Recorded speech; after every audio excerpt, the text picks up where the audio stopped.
welcome, Mavericks, to the first episode of Maverick MidKnight Matinee.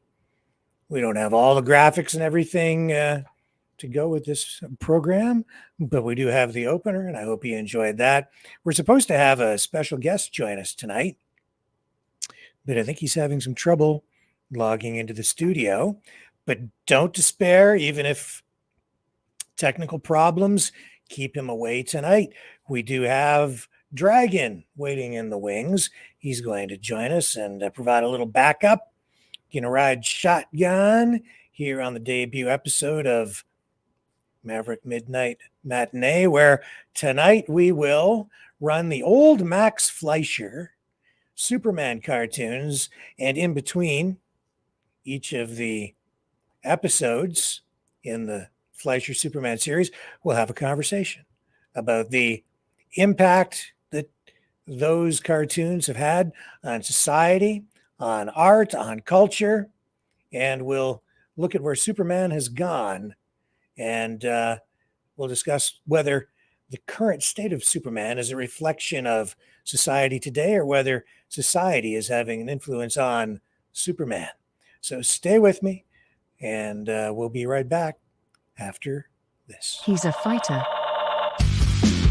He's a survivor. President Trump, defiant, strong. He is determined to make America great again. Pay tribute to the 45th President of the United States with this collectible t-shirt from the Maverick News Memorable Moments collection. Even a would-be assassin's bullet could not stop him. Instead, he emerged with his fist in the air ready to fight for freedom. Get your Trump Fighting for Freedom t-shirt with any donation of $30 or more to Maverick News. There are two iconic artistic designs to choose from, but there is only one way to get these.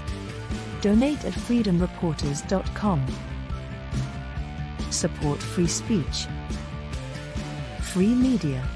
Support Maverick News. Call 1-866-248-1490 or order online at supergeeks.tv.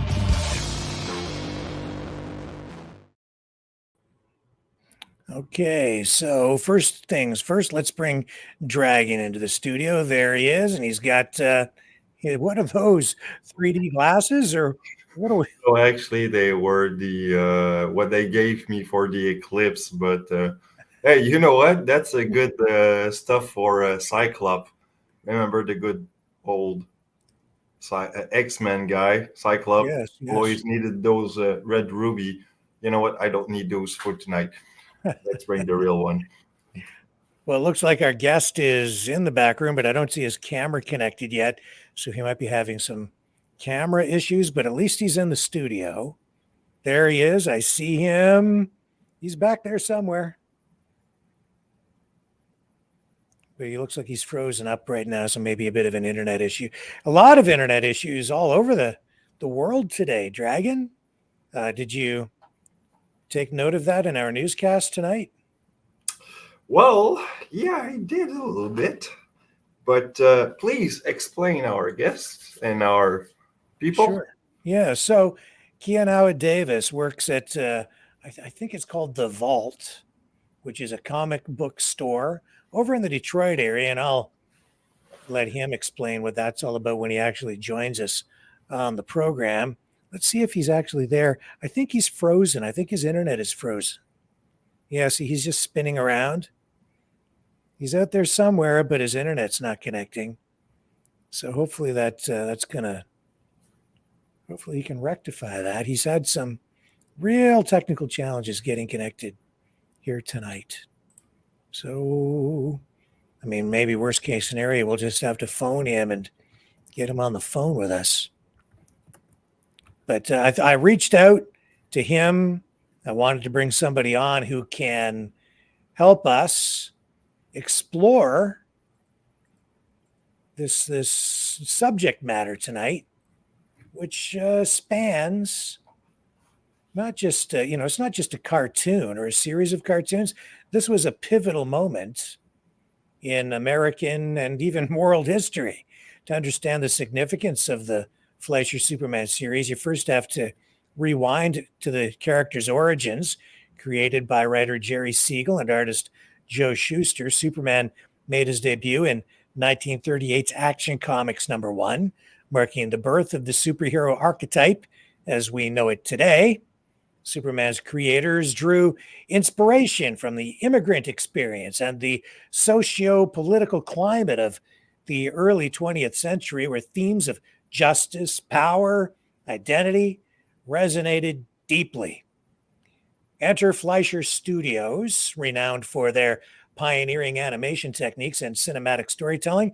From 1941 to 1943, Fleisher Studios produced a series of 17 animated short films featuring Superman. And that's not exactly accurate because Fleisher only produced a certain number of them. They didn't produce all that they were originally commissioned to produce for Paramount.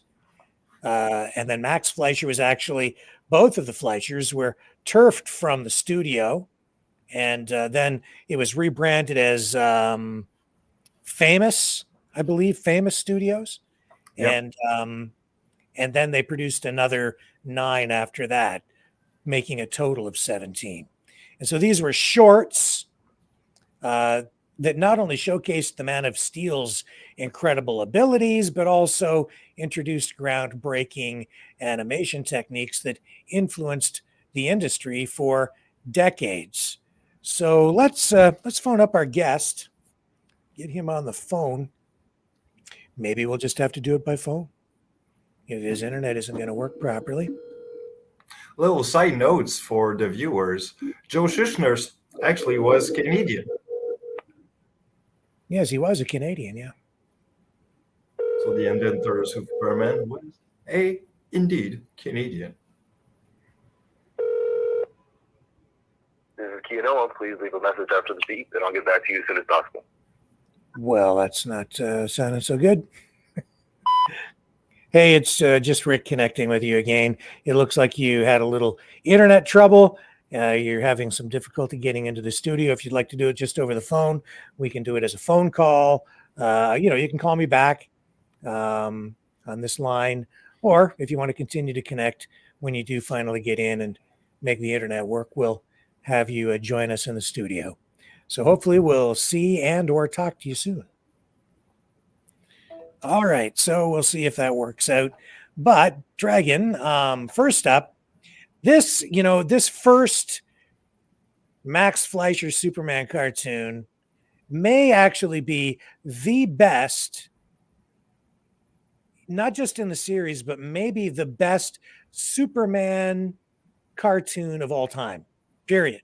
Even though it was introduced in 1941, it still stands up today.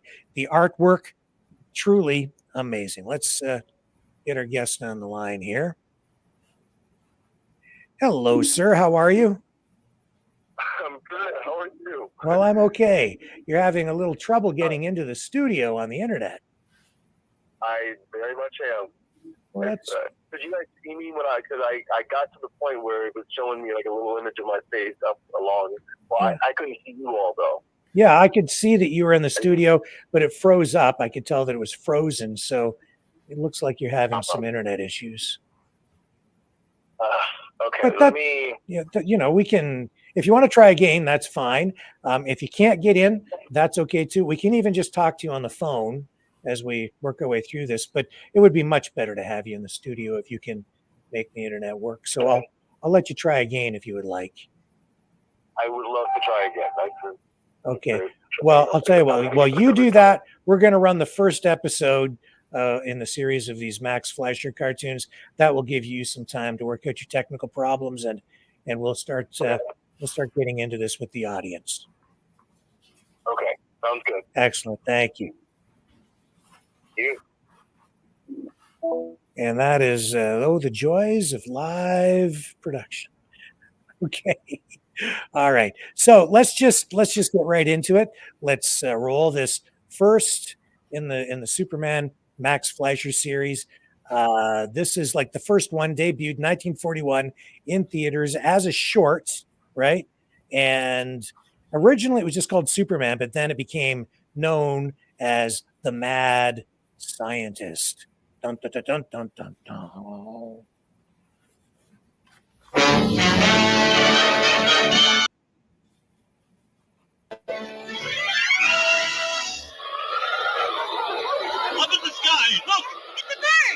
plane! It's Superman!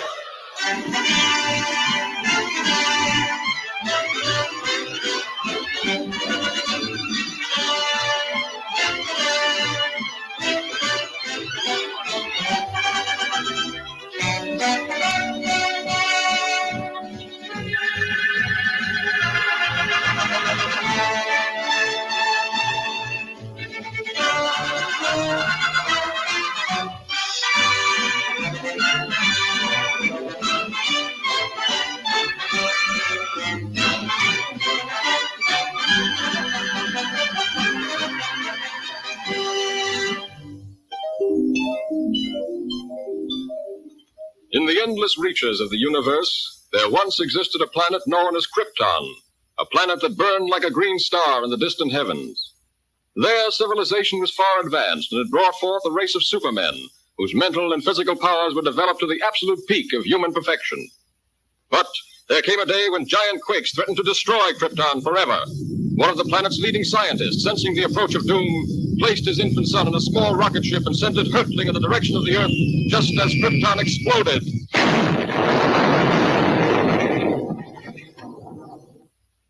The rocket ship sped through star-studded space, landing safely on Earth with its precious burden, Krypton's sole survivor. A passing motorist found the uninjured child and took it to an orphanage.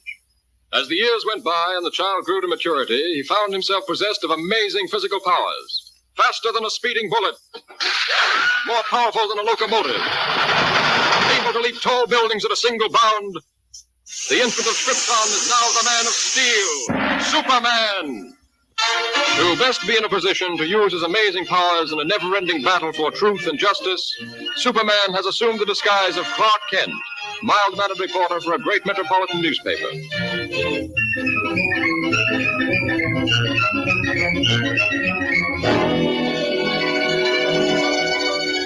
Kent, I want to see you. Just received another threatening note. Okay, Mr. White. Lois, another note from the mad scientist. Coming in, Chief. Well, listen to this warning. He plans to strike tonight. Beware, you fools. My electrothanasia ray strikes tonight at 12. Total destruction will come to those who laughed at me and failed to heed my warnings. Beware, I strike at midnight.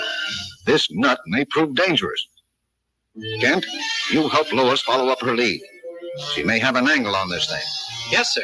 But, Chief, I'd like the chance to crack the story on my own. Feminist. No. Thanks, Chief. But, Lois. Chief, don't you think that's a dangerous mission? Sexist.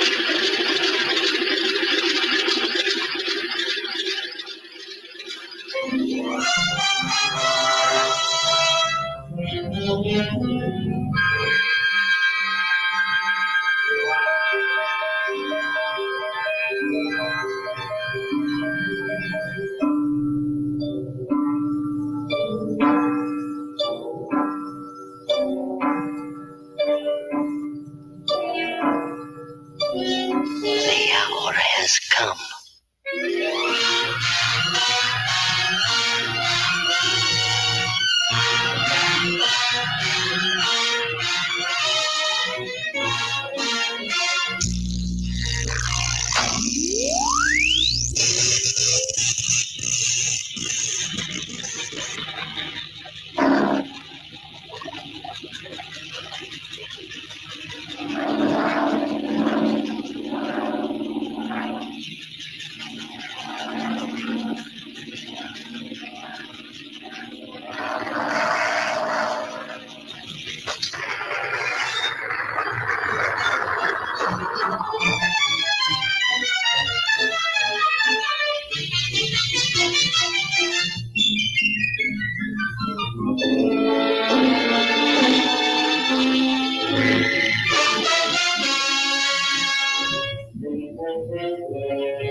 I'm a reporter for the...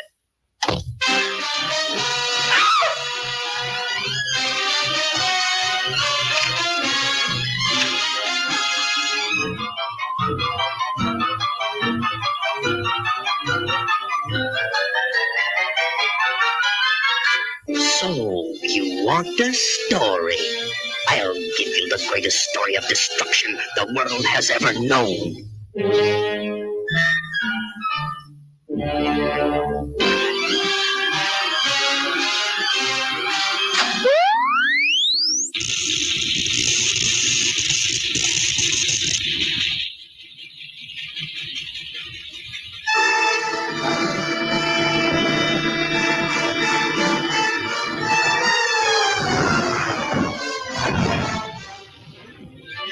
How is that for a story, Miss Lane?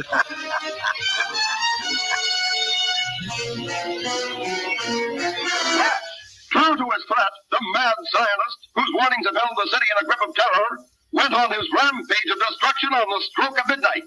The deadly impact of his mysterious ray smashed the famous Tower Bridge, hurling cars and pedestrians into the river below. The police have warned everyone to remain in their homes. This looks like a job for Superman. Aha.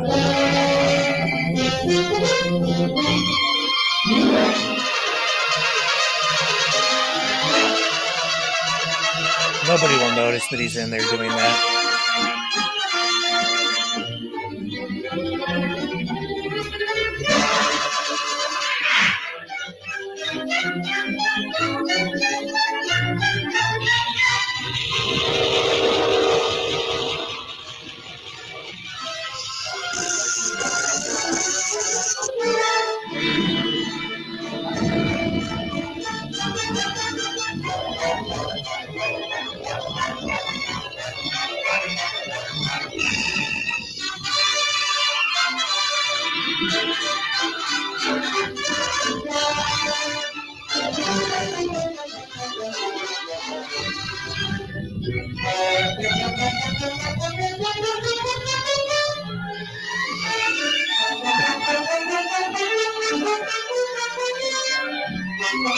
That building's got real flex to it.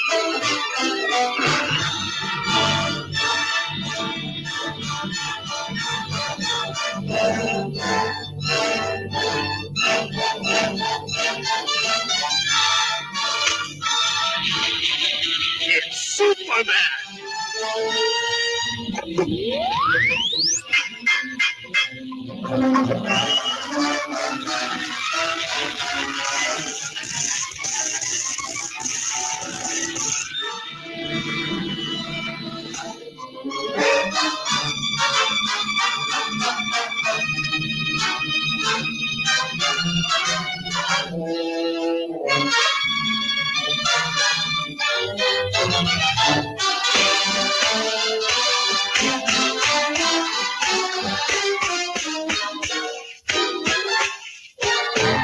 I don't believe it. He isn't human.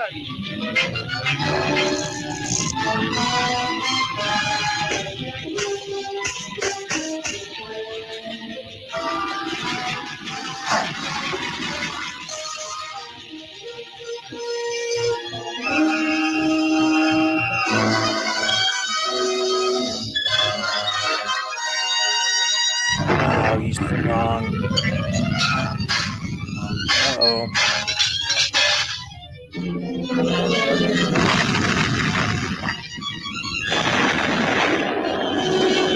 That clogged up the pipes.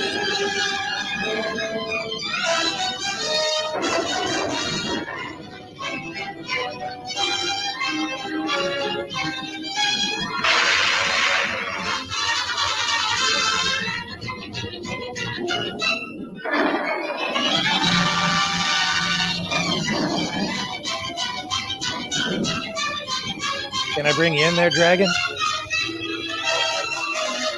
And there's our guest, Look, Yanawa.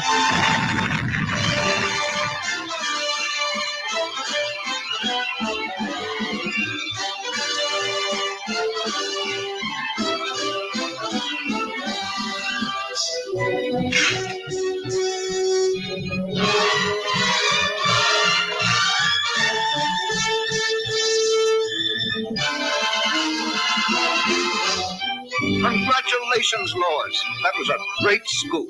Yes, Chief, thanks to Superman.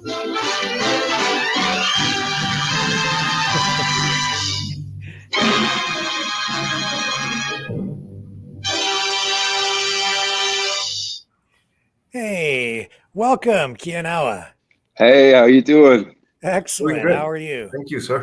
Fantastic. And I guess you guys need to get to know each other. Dragon, Ian. Yeah, how you doing, Dragon? Doing great. How you doing, Kenny? I'm good. I'm glad I was finally able to get on. Yeah, we're happy to have you here too. So first of all, introduce yourself to our audience in this debut episode of Mhm. Maverick MidKnight Matinee. You're from the Detroit area and you work at a comic shop. Yeah, I am from Detroit, Michigan. Everyone, come to Detroit if you haven't. Detroit's great. I love my city. And yeah, I work at Vault of Midnight Detroit. It's the premier comic book destination in the Detroit area. We're the only one in the city proper, and we're pretty great. Got a great love for all comics, indie, Marvel, DC, Golden Age, Silver Age, the whole shebang. So Right. yeah, that's my whole deal. And I love Well, Superman. Yeah, and we're so excited to have you here tonight to help us have this discussion about Superman and the politics and the culture and Mhm. the artistic influences that these old Fleisher cartoons have had. Gorgeous. Just tell us what you know about these cartoons and how you were first introduced to them, what they mean to you. So my first introduction to superheroes in general was actually through Batman. It was through Batman the Animated Series. I was born in '94, so Batman the Animated Series was on a constant repeat. All of the the reruns and everything were always playing for me, and that got me into not just comic books but stories in general and everything. And obviously, we all know that Batman the Animated Series is absolutely gorgeous. I love that they take influence from like the 30s and 40s eras, and all that. I love the art and all of it. And then that brought me over to Superman and the old Fleischer cartoons. My mom actually got me a VHS of the old Fleischer cartoons, Right. and they at the time just blew my mind. Superman, he's the man, and I really. The art style that they were doing back then, it just hasn't been replicated since. And Yeah, it's all it's so Art Deco is what it is. it is, Yeah. just absolutely gorgeous stuff. Yeah. And Go ahead. and the artwork back then, all done with animation cells, no computers Mhm. in that time. And yet, how is it, do you think, that these cartoons, in terms of the animation, the style, the artwork, how are they able to stand up even today against what is produced now? Well, I don't want to diss anyone who's in the animation industry and everything like that. I know it's tough work and they're doing a lot. But they were really getting down to business back then. They were grinding it out. They didn't have any shortcuts, so it had to be beautiful. Every cell that was just absolutely immaculate. They really worked these people to the bone, which I mean, it shows in the work. And I think that's the big difference. It's also it's more than just like the art itself. It's like the style of storytelling is just, it's timeless. Like the stories that they were telling of Superman resonate forever. Those ones in particular, like they're very I don't want to say stripped down, but they hit to the heart of the character and what we love about him, which is protecting the innocent. Protecting the innocent, not just protecting the innocent, but standing up for what is good and what is right, even when it's not easy. Yeah, and back then, Fleischer Studios was paid.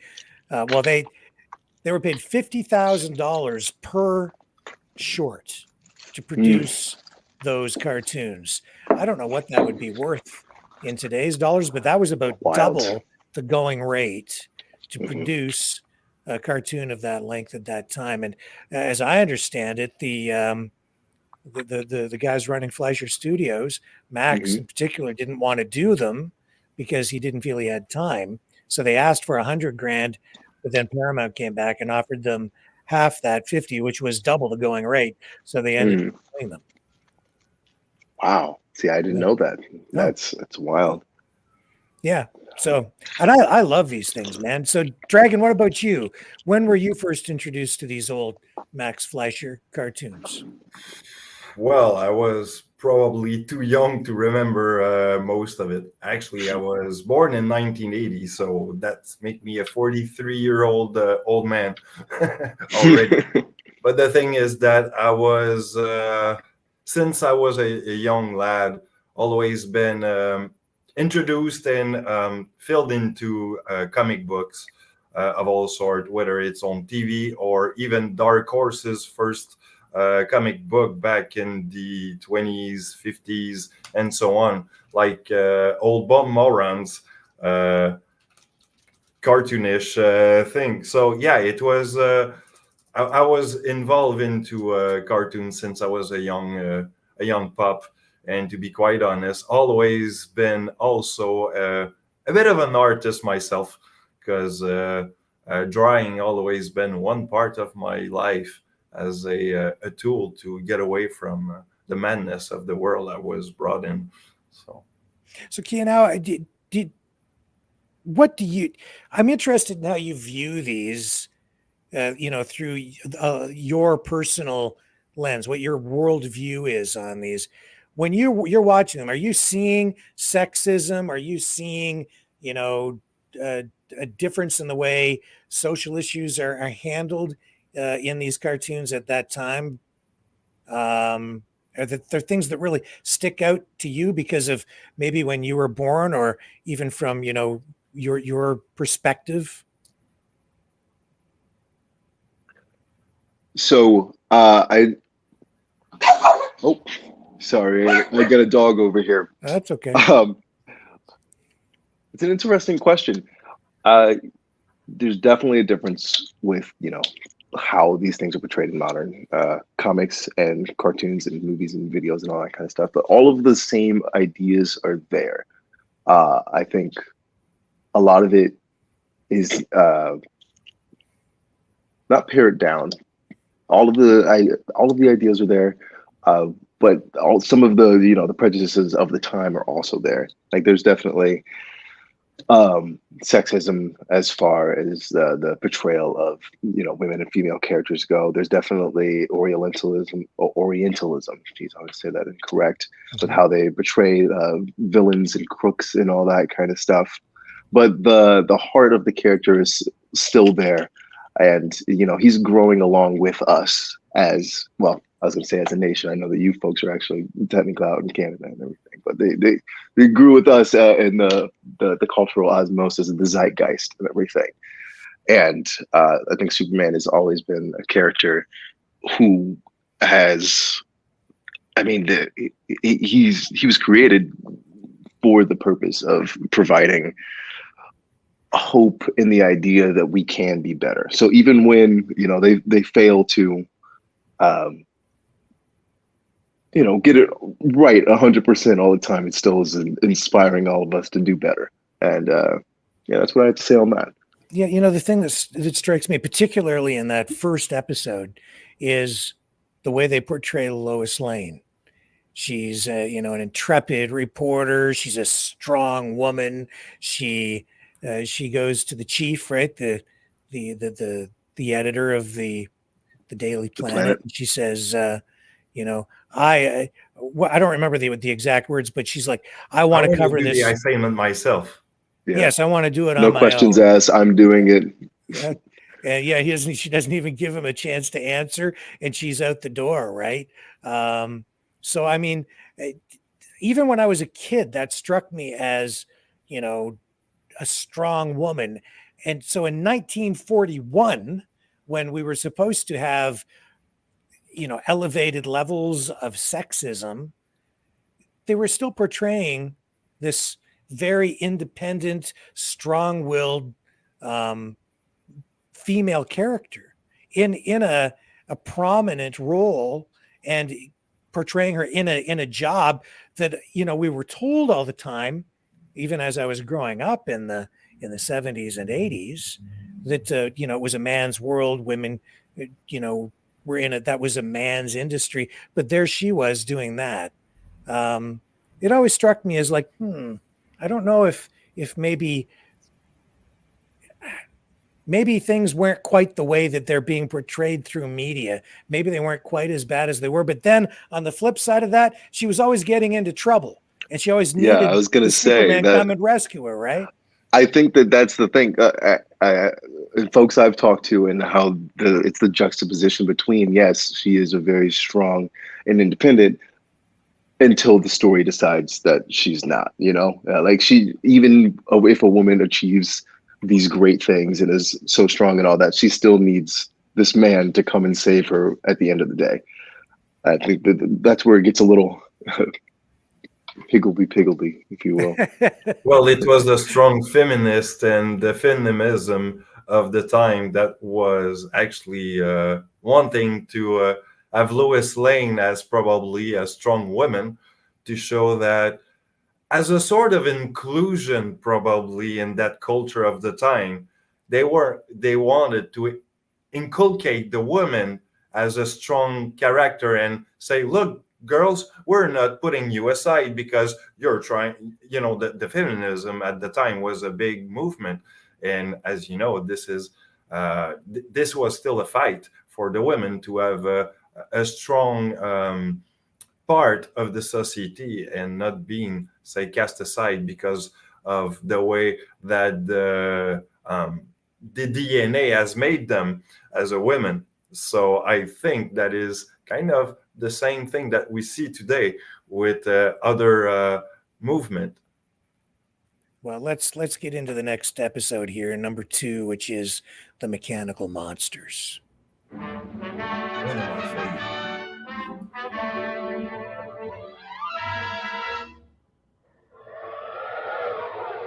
Up in the sky, look!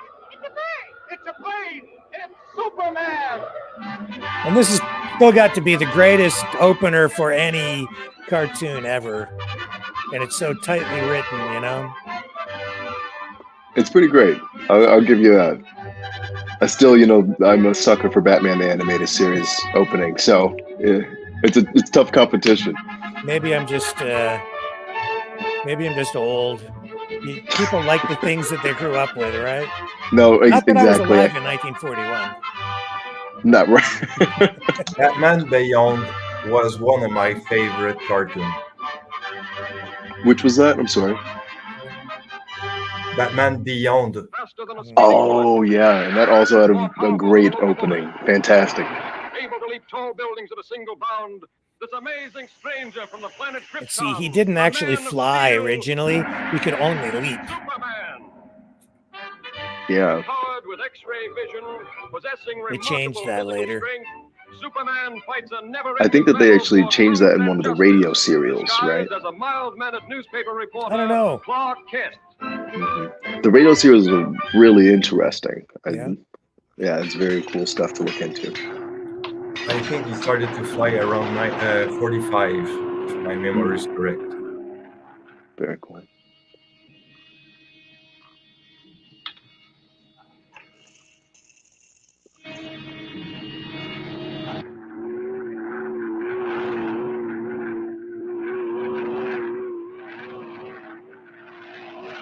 Predictive programming. See right there. That's a drone.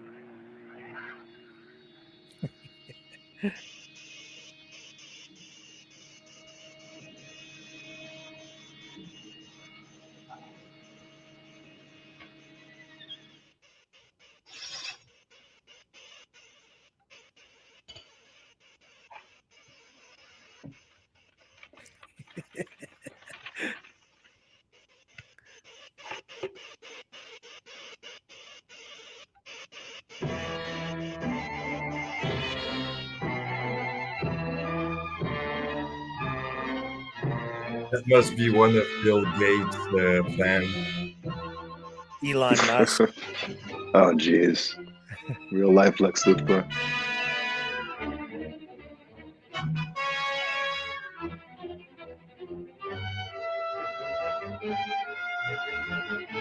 I like that these old serials were just straight to the point, you know?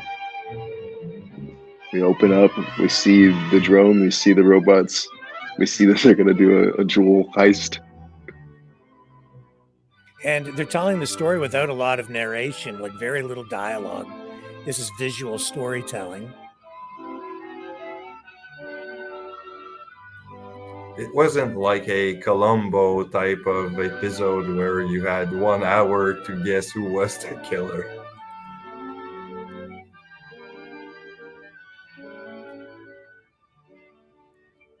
Lois, what are you doing here? Oh, just getting the woman's angle on this story. The mechanical monster! Look out!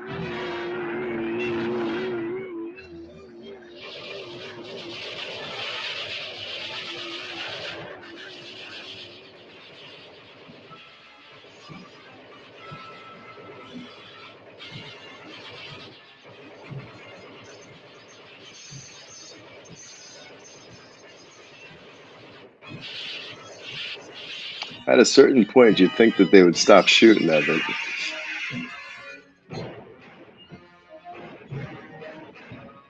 Come on, you fool! You want to get trampled? Well, see, there's Lois saving Clark Kent. Now you wait here. I'll phone this in. She's not gonna wait there. She's gonna leave you. And this Lead phone right into the danger. always at the right place, eh?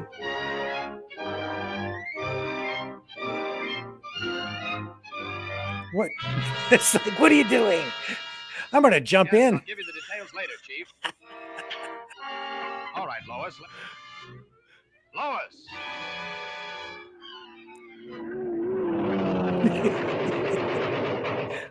This is a job for Superman. Good thing there was a phone booth there. Very convenient.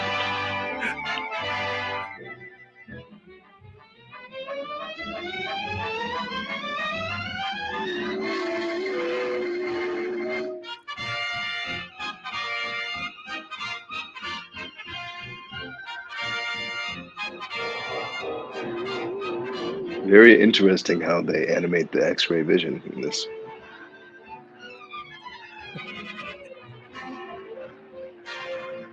Lucky 13.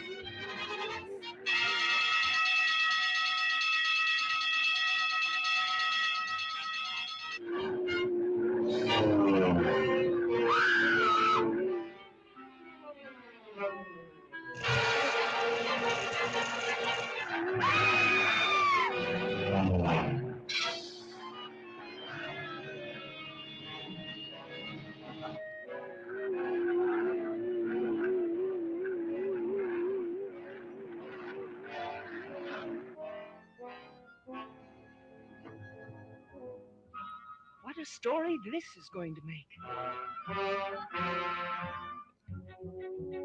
The jewels. What have you done with the jewels? You'll read about it in tomorrow's paper. Are you going to tell me what happened to those jewels?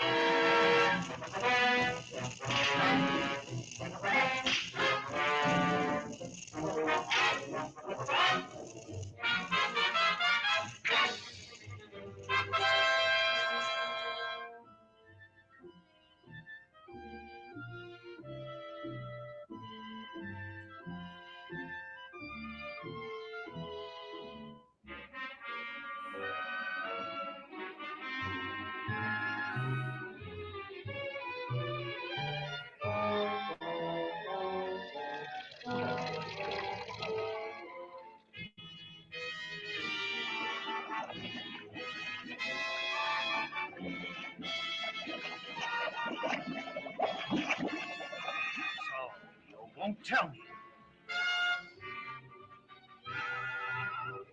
You'll soon change your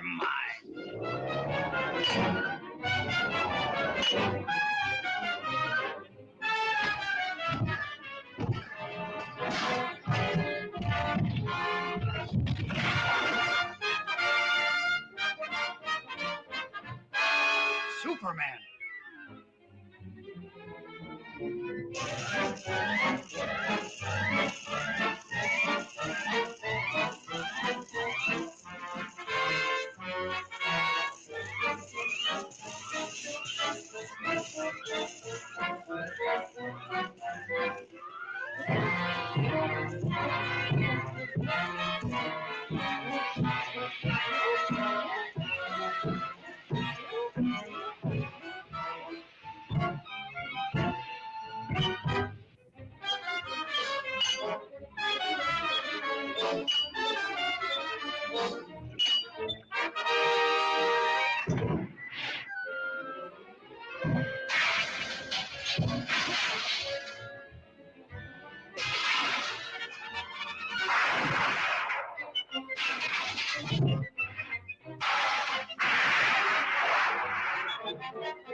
Oh, they're in trouble now.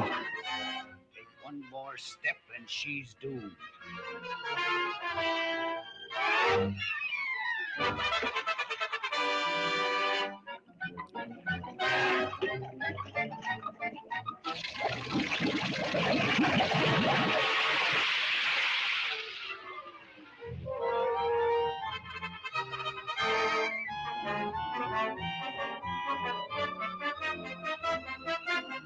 She's lucky.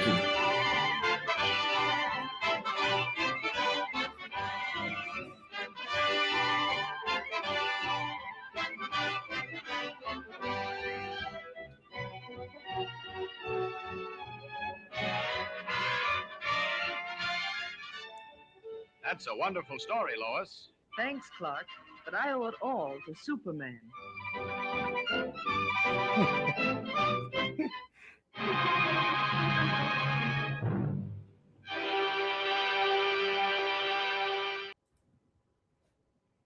So again, is that sexist?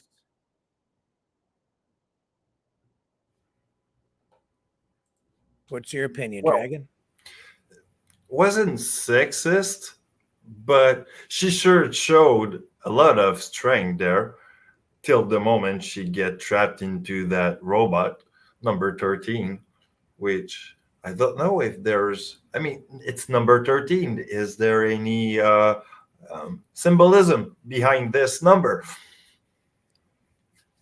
Yeah, that I'm not sure about. I would think there must be something significant about the number 13. That's why I immediately picked up on it. I've noticed that in the past watching that as well. You know, I just, but I'm not sure.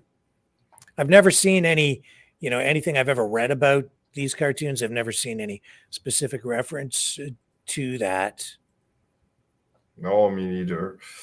But it's interesting to think about those ideology. But it's true that Lois Lane was one symbolism for for the women and the strong one in America. But you know, this was the 1940s, 1941. America was at the time heading into World War II. The world was heading into World War II. America was, you know, being pulled into it. And, you know, I think the Fleisher Superman series at that time reflected the times. It was a turbulent era.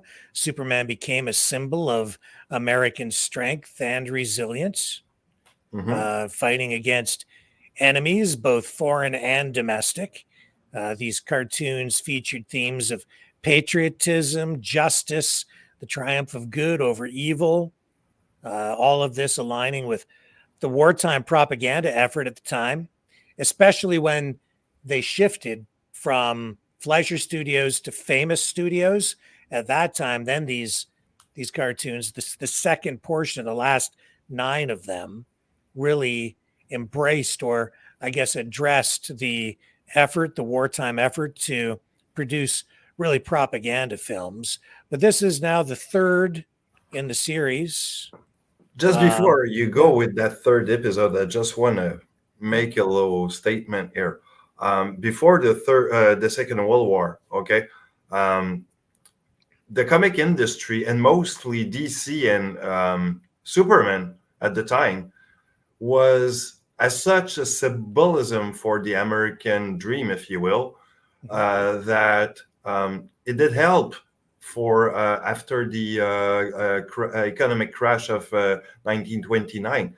So this was actually giving a lot of hope to the world as how you can probably provide after those time.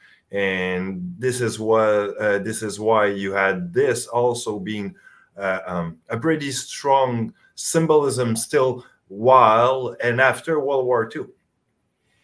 Yes, well, the Depression was over at that time, so Superman created, at the tail end of the Depression era in the dirty 30s, and then these cartoons coming online as a series of shorts in 1941. Yes, so I think that you're right, because these were debuting at a time when America was out of the Depression, heading into a new era. And yet it was still an era of sacrifice because of World War II and the war effort that everybody at that time was getting behind. And I think at that time it was easier for the government to unify people behind a common cause like that, maybe because they were able to control media more.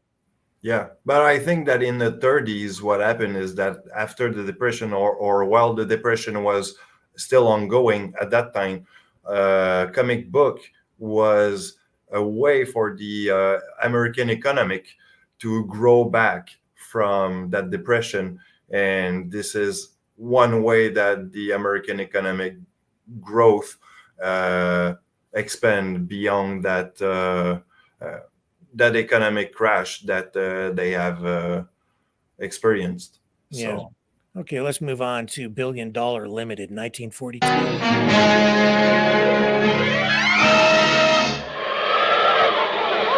in the sky, look!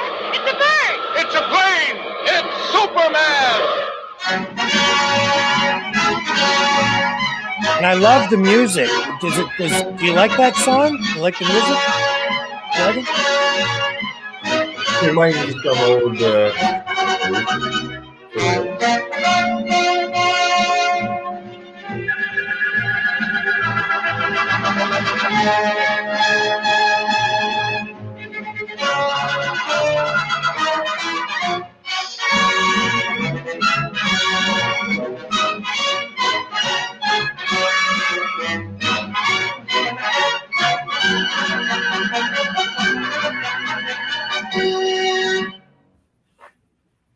Faster than a speeding bullet, more powerful than a locomotive, able to leap tall buildings at a single bound, this amazing stranger from the planet Krypton, the Man of Steel, Superman.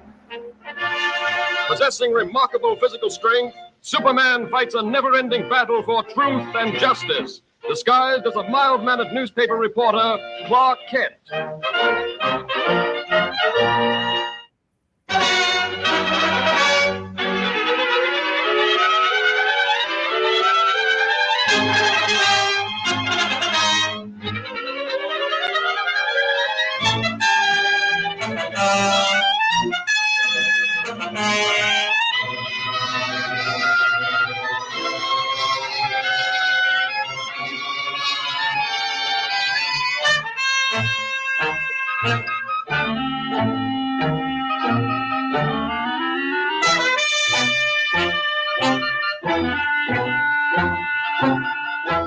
Sorry I can't go with you, Lois, but I have another story to cover. Oh, that's all right, Clark. I'll see you in the office. Don't need you anyway.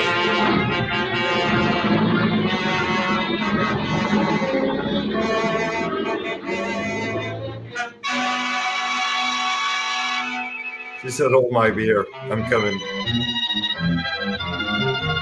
They're bad guys because they have masks on.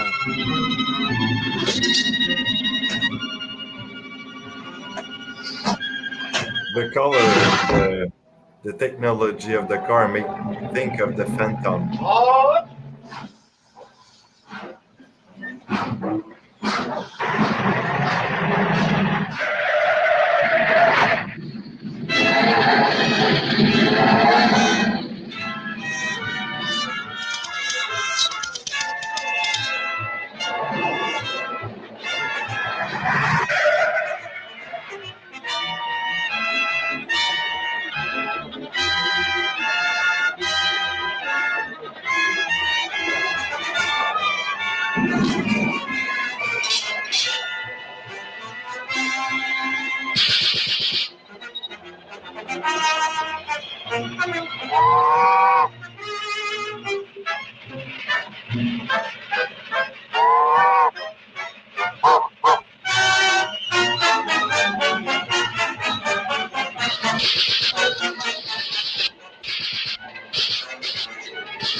This looks like a job for Superman.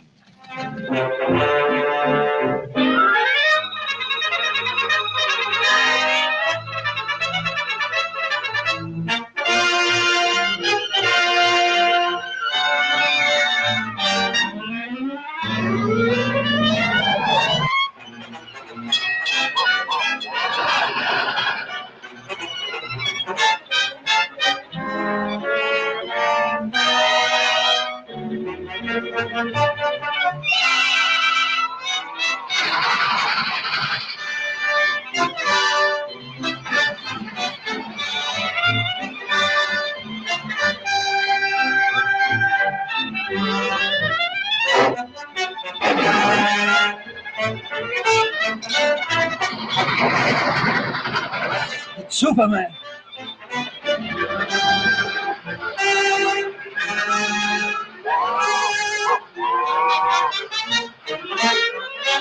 Just jump right over that mountain.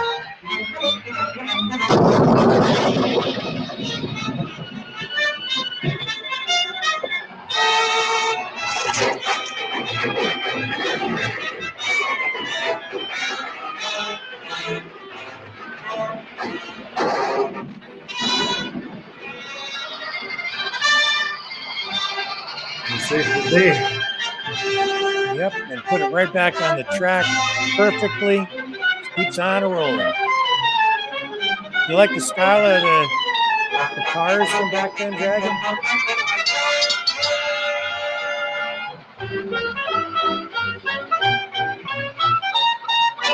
Round lines. Now so much for the train. Uh-oh. But hold on.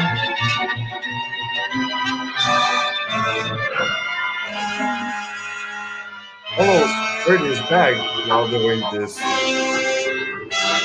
It's interesting. He's super strong, but he seems to have limits to his power in this series, which adds to the drama. It's like he's completely invincible, right? Oh, good God.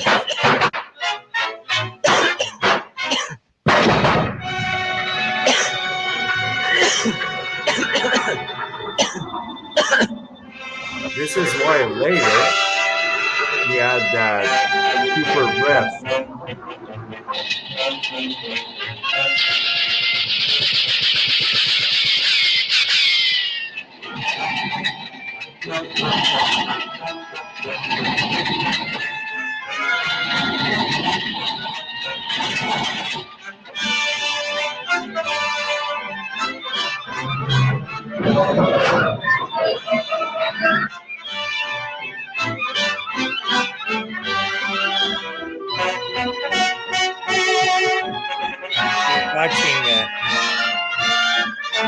Watching them shoot at him with those guns. Uncanny how Superman turns up just when you need him. I didn't even get a chance to thank him.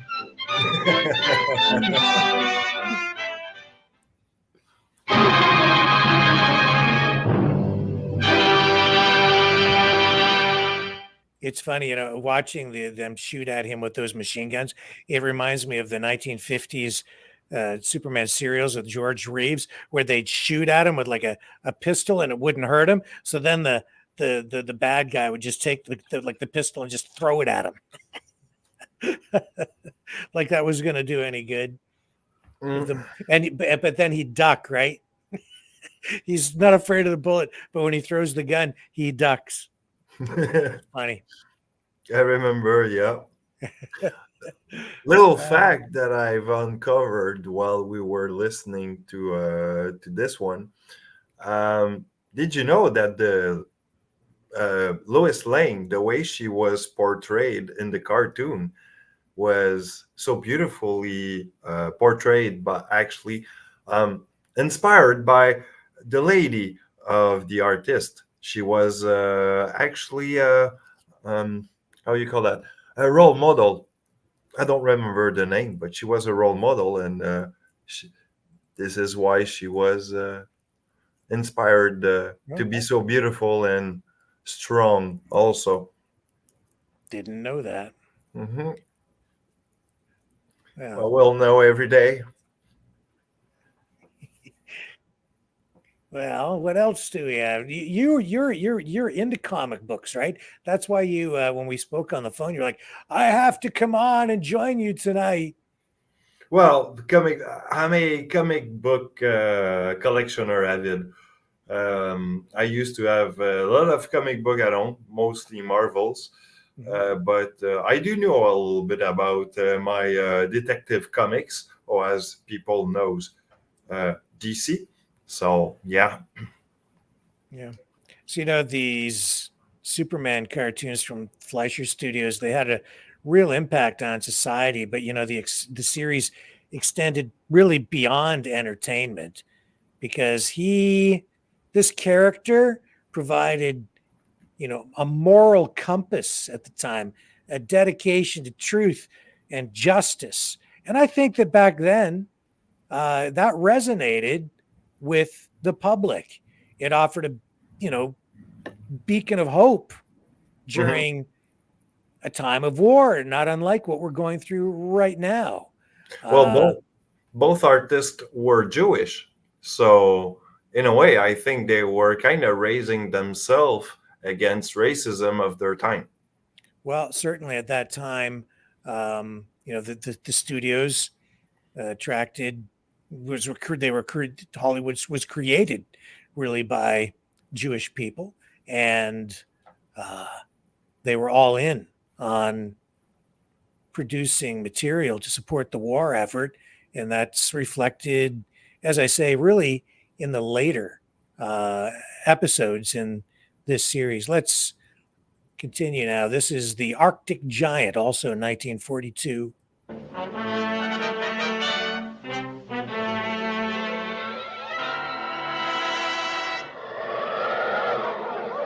in the sky, look! It's a bird! It's a plane! It's Superman!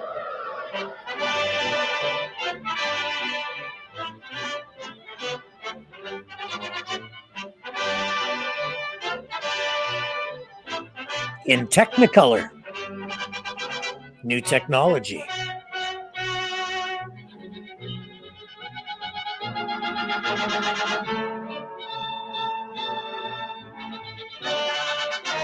The film at that time had a certain look to it. That even today, when you're shooting video, they have settings, to make it look more like film, different frame rates. This film ran at 24 frames per second. Today, video runs Faster than at a speeding bullet. More powerful than a locomotive. 30 frames per second. Able to leap tall buildings in a single It does have a run. different look. It was frame by frame, millisecond by millisecond. Superman! Draw by hand. Possessing remarkable physical strength, Superman fights a never-ending battle for truth and justice, disguised as a mild-mannered newspaper reporter, Clark Kent.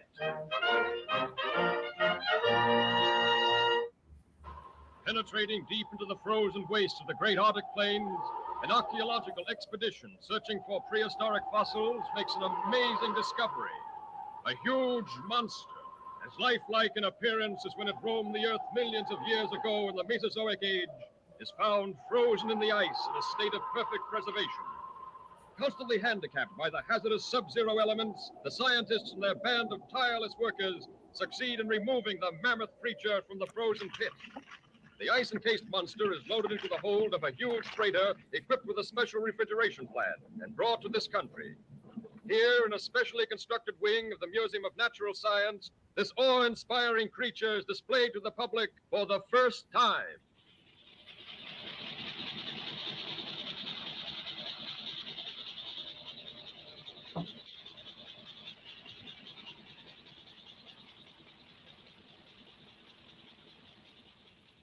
Before there was Jurassic Park, there was this. Right around the corner of Godzilla. To thaw, there's a possibility the monster might still be alive? Thank you, Professor. Yes, Chief. Lois, there's a new angle on that frozen monster story. Get over to the museum and see what's doing.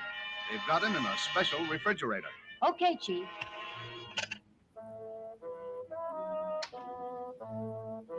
Oh, Lois, want me to go over there with you? No. Thanks. You'd probably faint if you saw the monster. You scare so easily. Maybe she's right. You're but too mild-mannered, Superman Clark. hasn't fainted yet. Little does she know. And produces the necessary refrigeration. The control board is downstairs. I'll show it. The entire plant is operated from this board. The thermometer must be watched constantly, as any rise in temperature might prove dangerous. Yeah, well, this guy's incompetent. Look what he just did. Duh.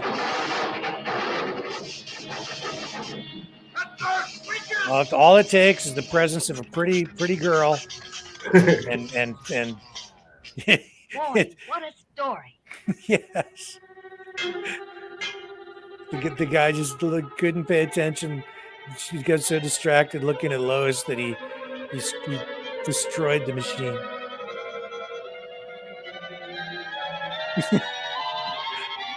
Lewis is cold again. Oh no, it's that the thermometer hit danger.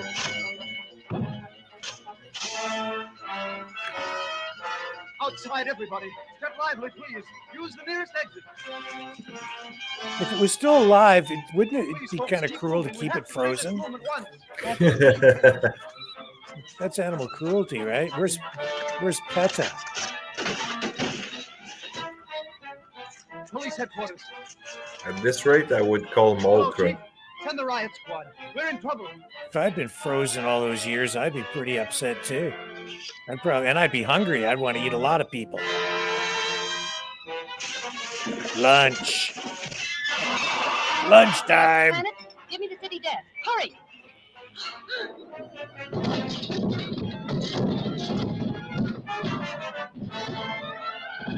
And you're right, this is before Godzilla.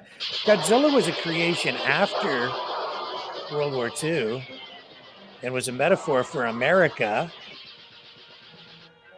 as a nuclear power.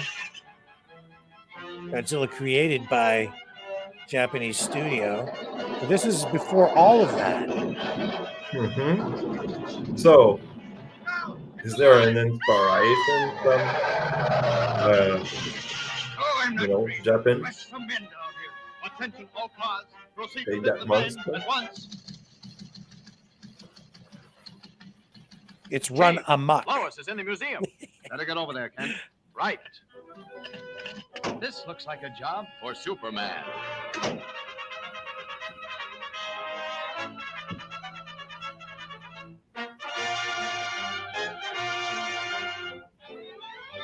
How does he hide all those muscles in his mild-mannered suit?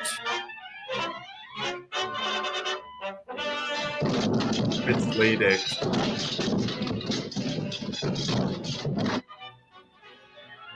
Lois. Superman.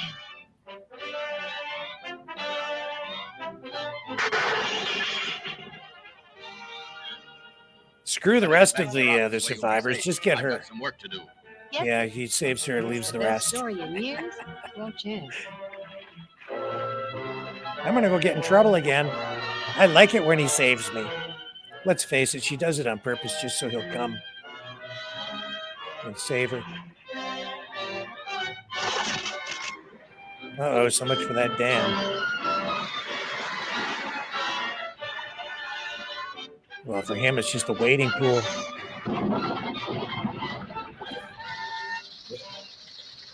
Right in the shape of the hole. Why are they shooting water cannon? What are the firefighters gonna? How's that supposed to stop him?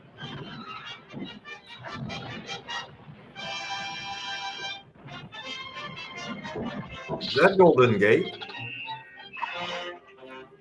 Well, it's in Metropolis.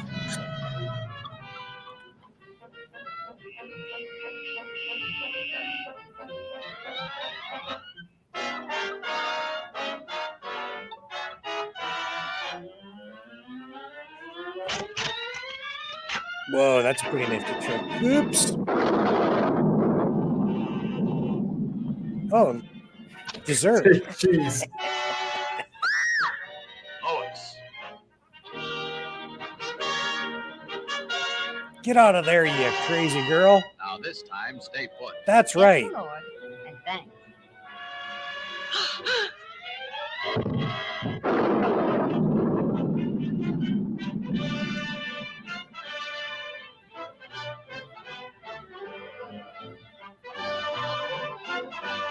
You showed plenty of courage getting that monster story, Lois. Thanks, but where were you? Me? Oh, I must have fainted. I must have fainted. As she does her makeup. Yeah, well, at this point, poor Clark Kent, he wasn't the best man. He fainted. Oh man, that's too funny. Too funny that monster was running amok. Yeah, but no, it's interesting to see where you got Superman, Lois being like the two duo, like two certain ideology competing against, the bad, the bad society of the time. I mean, for example, communist, probably racism and such. I mean, this was an idea, a weird ideology at the time, but it was fun. I mean, I would have loved to be born in that time, for sure. It was some interesting time. Why would you want to be born in the 1940s? I don't know. Some things tell me that things would have not be the same for sure. But this no, was, a nice time. 1940s. This was World War II. Why would you I know want to it be was alive harsh times, but would have been learning more than what I've learned all my life than just being in front of a computer. Probably because at the time you were working hard to do whatever you wanted to do, or I mean, people were just part of the whole system, if you will. Well, at that time there was the struggle, which I think is being repeated sort of right now, a struggle between communism, fascism, and some people interpret Superman as a socialist or communist figure, and there are a number of reasons for that.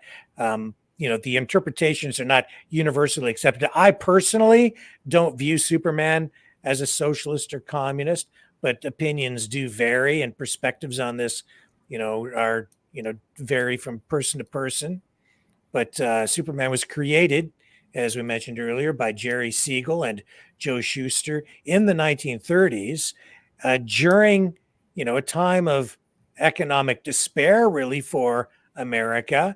And the character embodies strong moral values of justice, equality, helping the downtrodden. I think that's why some people view him as a socialist, or even some people would say a communist. His early stories often depicting him fighting for social justice, right?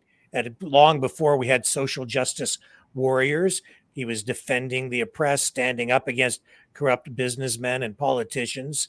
And those themes resonate with socialists and communists, and the ideals, the idealistic ideology that accompany those political constructs of collective welfare, equality, opposition to exploitation. And some of the storylines in Superman comics, in particular in the comics, have critiqued capitalism and excesses.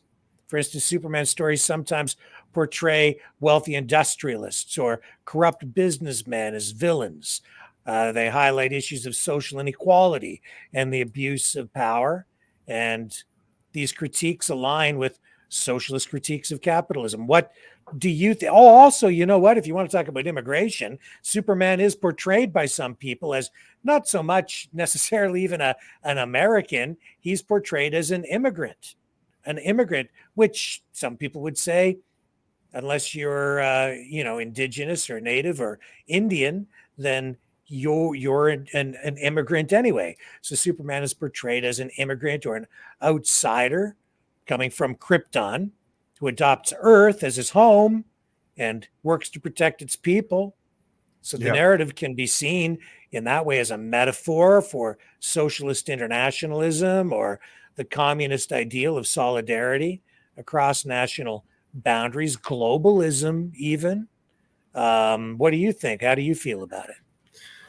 Well, it's true that if you look into the in the 40s, Superman was portrayed probably as a socialist because he was, you know, one of the message that he was bringing is like, look, I'm an alien from another planet. You guys had accepted me as one of yours.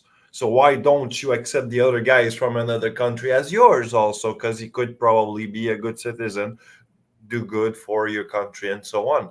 So I think it was one of the message that was portrayed probably to be a social communist, probably type of rhetoric, if you will. Yeah, well, I've never viewed him as a communist or a socialist.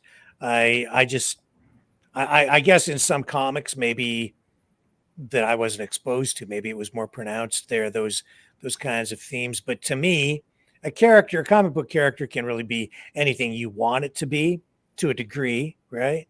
And so to me, I always viewed Superman as being the ultimate American.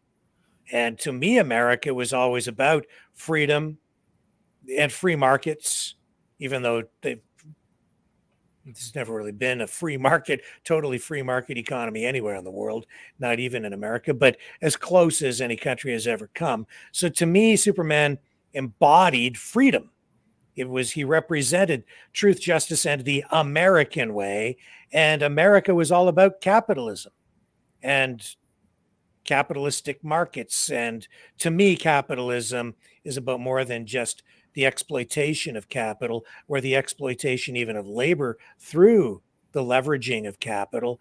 To me, capitalism represents free markets, and profit and merit and being paid and compensated for hard work, innovation, and even investment. If you invest the money that you've earned, then you get paid back for that. But more than that, it was just, to me, Superman represented America even more than Captain America. Superman was always the ultimate American.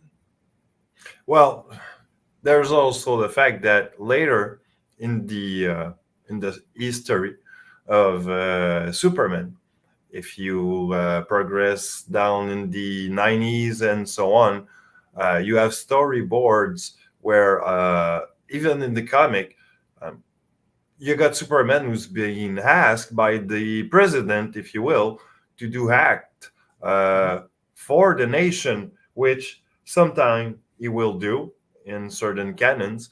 Later, he will not. For example, if you look at one of the latest teleseries on the, I don't remember which channel, but the latest TV series of Superman, actually is refusing to do anything for the US government because it would be probably viewed as something wrong. So he has, as he would say, he has no affiliation toward any countries. That's the kind of thing that you can see on. So you're saying, I'm not up to speed on maybe the latest Superman. I know I'm not. So you're saying that the newest version of Superman, the newest movies, he's refusing. Well, not the movies. It's the TV series. The TV series. Yeah, I'm gonna try to find it because there's so many. Well, I'll tell you what. Let's roll this, and you can find that information. We'll share it on the other side of the. Actually, let me just pull this down because I think we have to go to the next one. Cool, don't we? Not the bullet. No, we didn't do the bulleteers. Okay, let's do the bulleteers, and then we'll get back into that. And you're saying that new Superman and the new series refuses or will not honor a request from the President of the United States? Well, actually, more like the American Army. The military. Yep. So, okay. All right. Because the military is always portrayed now, the American military is always portrayed as villainous, even by American media. Okay. Up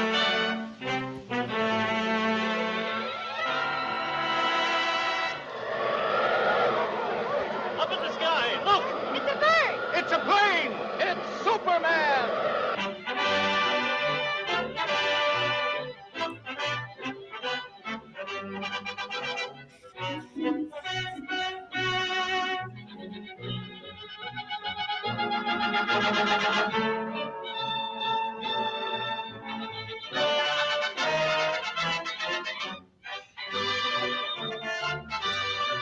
You know, that Art Deco style wasn't just in the cartoons. It was all through society at that time, in the furniture of the day, the buildings, the cars, and so much was built in the 40s. Faster than a speeding bullet. Even hard. More powerful than a locomotive. You Able even to see leap it in the tall buildings at a trains. single bound. This amazing stranger from the planet Krypton, the Man of Steel, Superman.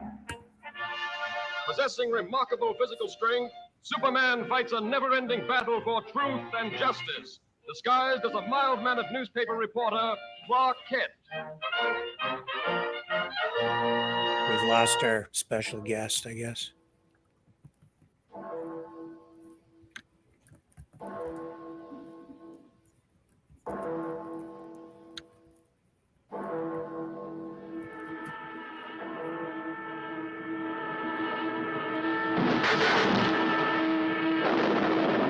Right through police headquarters.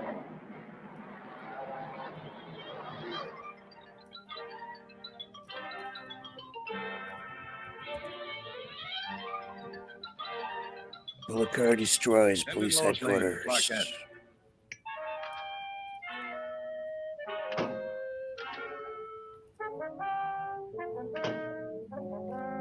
Give me a follow-up on this bullet car story. Attention. The destruction of your police station today was only a small demonstration of our power. Unless your mayor turns over the entire funds of the city treasury, power plants, firehouses, and all municipal buildings will be next. Take heed. This is your last warning.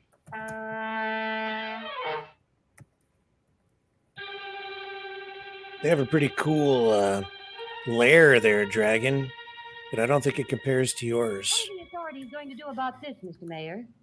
We won't be intimidated by criminal threats. Law and order must and will prevail.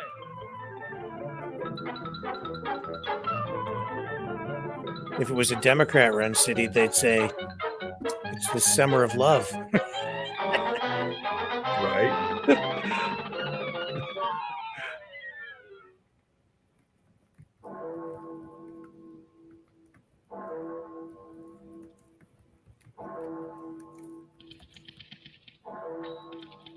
Oh, I'm so old. I remember typing on manual typewriters like that. That's how I learned how to type. Do you believe that? Mm-hmm. You're supposed to say, no, Rick, you're not that old. Yes, I am. Manual typewriters. You're gonna be crazy to go inside those bullets. That's one heck of an aerodynamic car, isn't it? A flying car.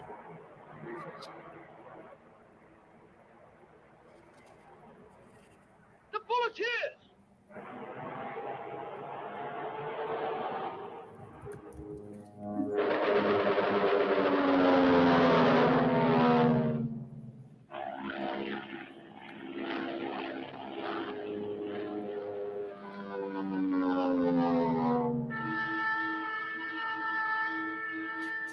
They already had laser missile.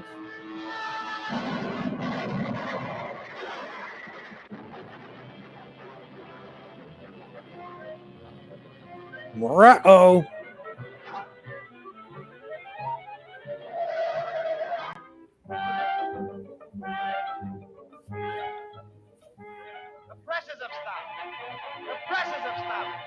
Oh, no. No news tomorrow.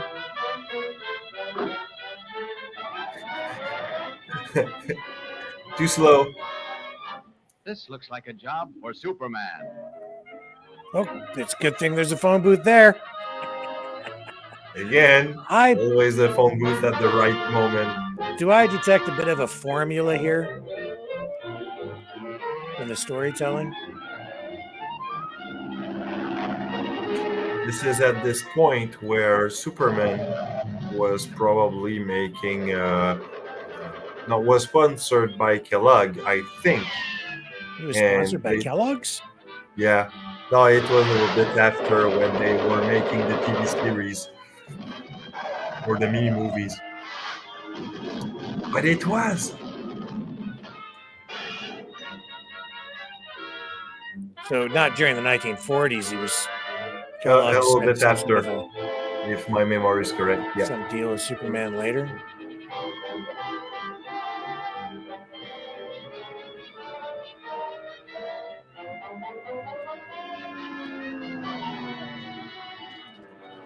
But see, Superman was always the kind of guy who was taking a good breakfast in the morning to do those kind of stunts. I just looked it up here. It was night. They had a Superman Kellogg's promotion in 1947, and it looks like there was one in 1955.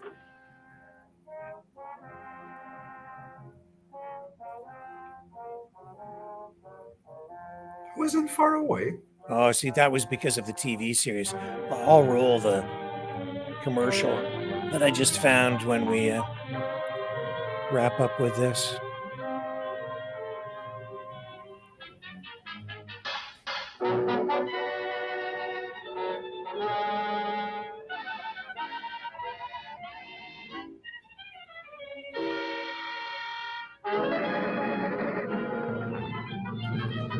Oh man, she almost got cut in half.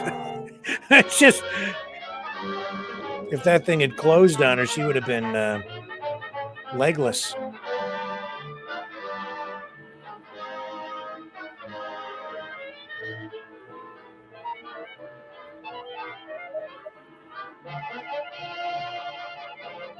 Use a bit of inertia here to blow him away. Just peels it back like he's a human can opener, except he's not human. He's a Kryptonian.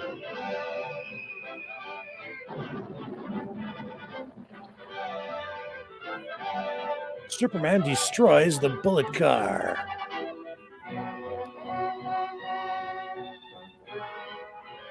Nice going, Lois. Another great scoop for you. It was easy. Thanks to Superman. Thanks to Superman. But not you, Clark. You're too mild-mannered. You stood at the start when I went in the car and we're too slow to get in the car. Remember? Sorry, what was that? Clark, at the first moment. Oh, yeah. He stood there and couldn't get in the car because he was too slow. Who's your favorite Superman in the movies? Like a lot of people say Christopher Reeve. What do you think? Good question, actually. Do I have a favorite Superman movie? I couldn't say. I love them all, actually. I like the character. Yeah. And I like the movies are okay. I know the Superman movies were never my favorite thing. I never liked the look or the feel. Batman. I thought the Batman movies were awesome, especially the ones with Michael Keaton. But this was the TV series from the 1950s.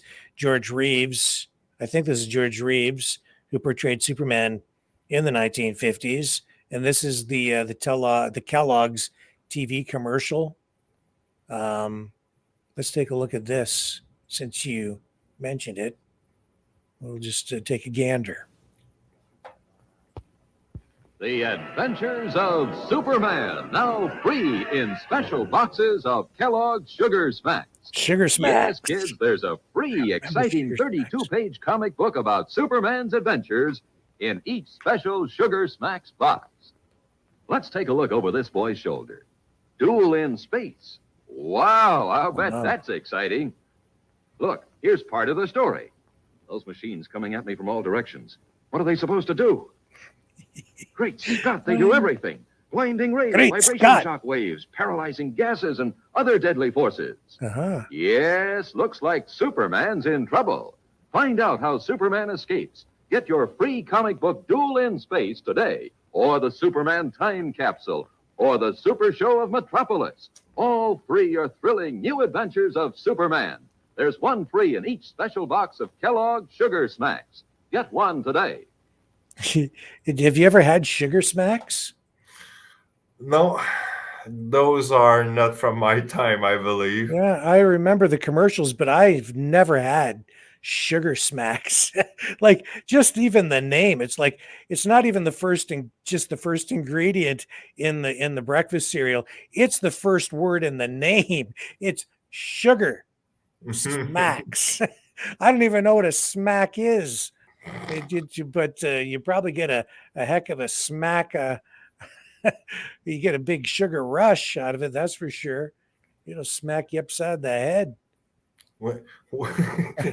Whenever I remember when I was a kid, if I had too much sugar, you had me on the roof. So, Well, oh, you know what? It's like I don't need Sugar Smacks because I've had Frosted Flakes.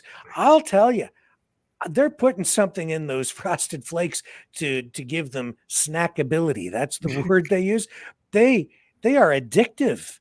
I start eating those things now, and I can't stop. The Lay's potato chips, they have nothing on Frosted Flakes. I eat a bowl of those things, and I'm like, I need another bowl, like immediately. And then I can go through 3 bowls of Frosted Flakes in the blink of an eye. What is it in those things that just there's something makes you eat in more? the sugar. Is it the Probably sugar? aspartame. Aspartame is really addictive. It's not aspartame. They don't have aspartame. They have, No, I think they it's high don't? fructose corn syrup. Oh, That's there like you high go. test sugar, man. But whatever. But there's something about the taste. It's like, and they seem different to me than I remember. I haven't eaten Frosted Flakes in years, but my wife has been buying them at the grocery store. She brought them home, probably like half a box. Like I finished doing the news program, and after I walk Cosmo, I go upstairs and I just get into those Frosted Flakes, and I can't stop. I have to force myself to stop after about 2 or 3 or 4 bowl 5. Oh man, do you have that? Do you find that, or is it just Yeah, me?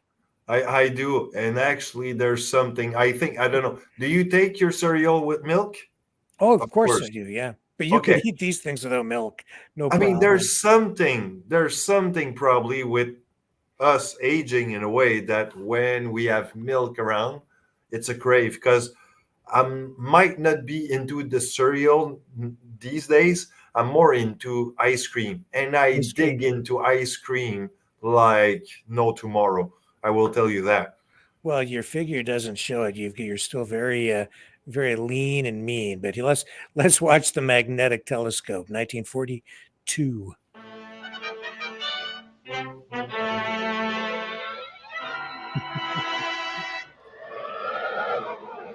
Up in the sky. Look! It's a bird! It's a plane! It's Superman!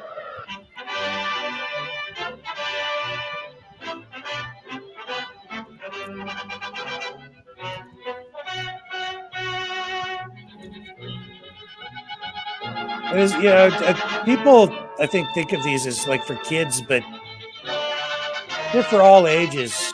And man, they still stand up today.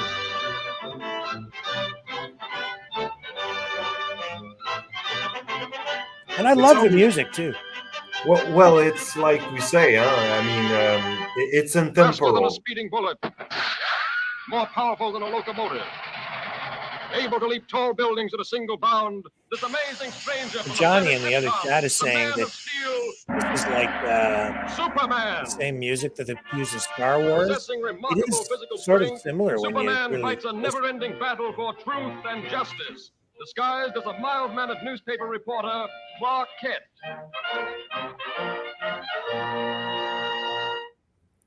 I'll make a comment. that on Star Wars and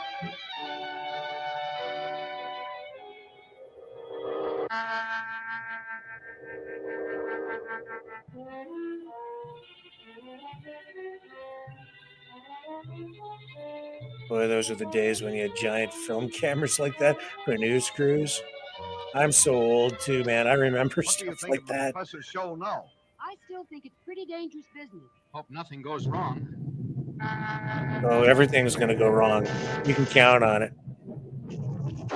See, told you.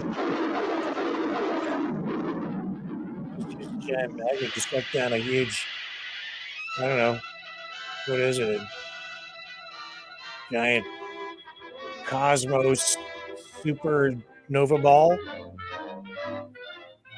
And I realize, gentlemen, that the safety of the public is of special import to you. Perhaps almost as important to you as my ambitions are to me. But you request that I give up my experiments, experiments which are the culmination of 30 years of dreaming and planning is impossible. Tonight, those dreams will become real. The comet, a falcon, will be my toy. Under my control, it will be brought to within a mile of us. Then, Every time I'm looking at this, I'm thinking of Elon Musk. I send it back again into space. As much as everybody's like, Elon's a hero. I don't know. I think he might be an evil scientist. I shall continue my experiment. I warn you, Professor. We're prepared to stop you. And I warn you, sir, any interference may prove disastrous. Stop! No, don't turn it on. You're going to destroy the planet.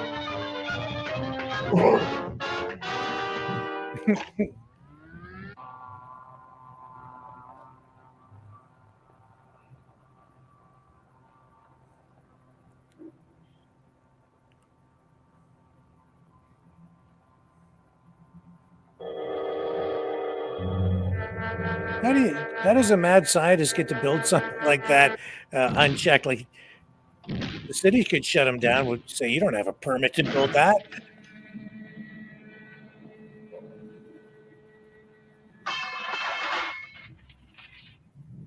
Listen to me, you meddling fools. Do you know that the power... Without that power, weirdly he has one of those German kind of accent. You hear?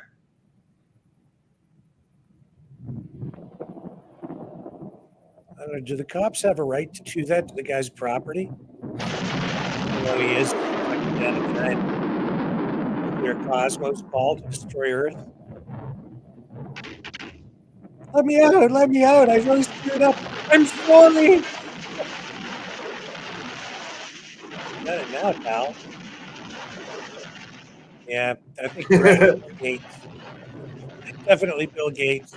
This is the aftermath of his experiment to block out the sun with aluminum oxide particles in the atmosphere. Planet gone.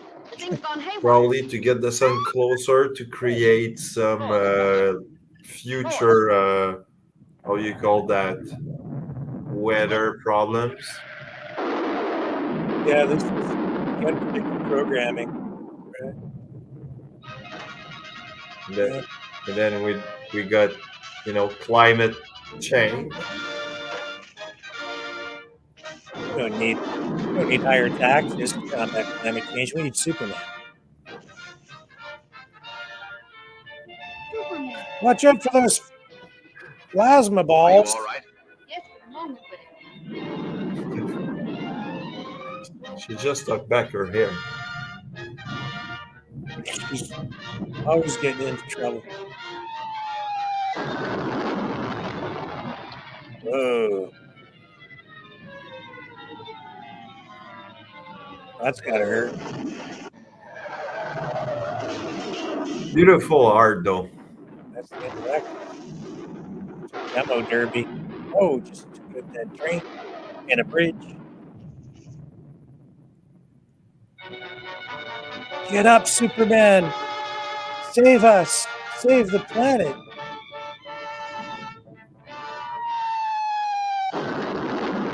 Oh, that's really gotta hurt, especially after it hurt the last time.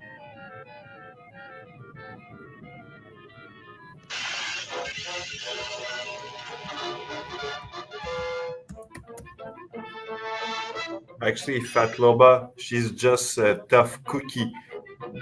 She's not braver than Superman. She's just a tough cookie.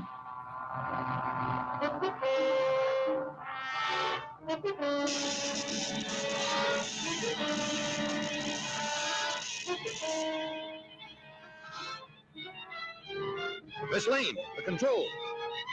Yeah, put it in reverse. She doesn't know how to drive that thing, Superman. She doesn't have a license.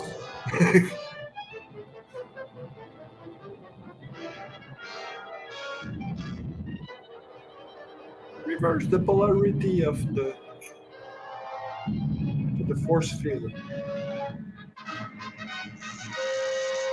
Wow, is he strong or what? He's a great conductor of electricity. He must be made of copper. Not a man of steel, he's a man of copper. You were wonderful. Whoa! Wonderful yourself. Oh. Ah! Thanks to Superman. He stole a kiss. I don't know.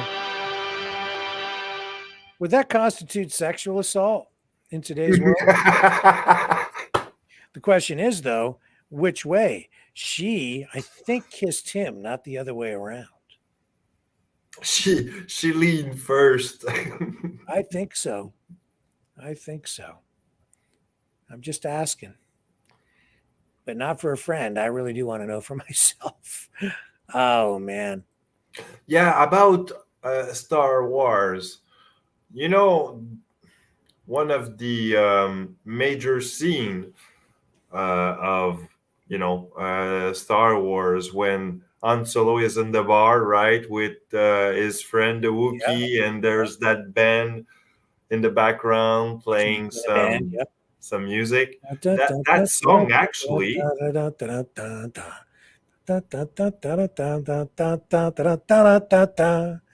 that's a 1940 song. That's a 1940 song? Yes, sir.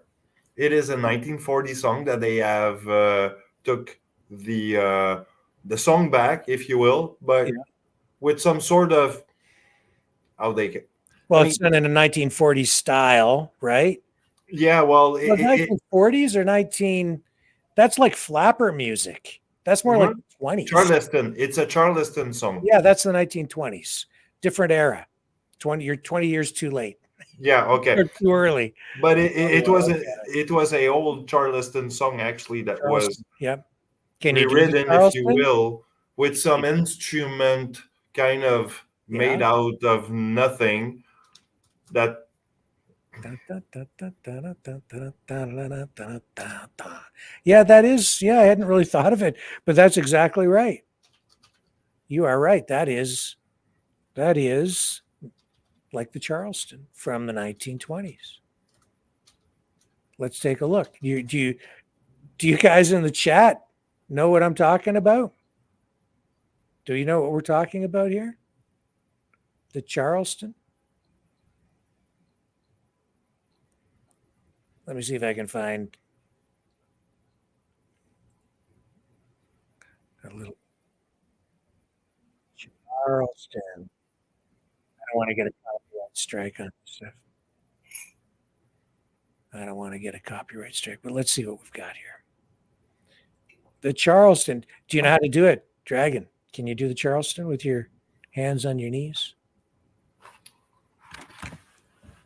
I'll try. I'm not sure I can, but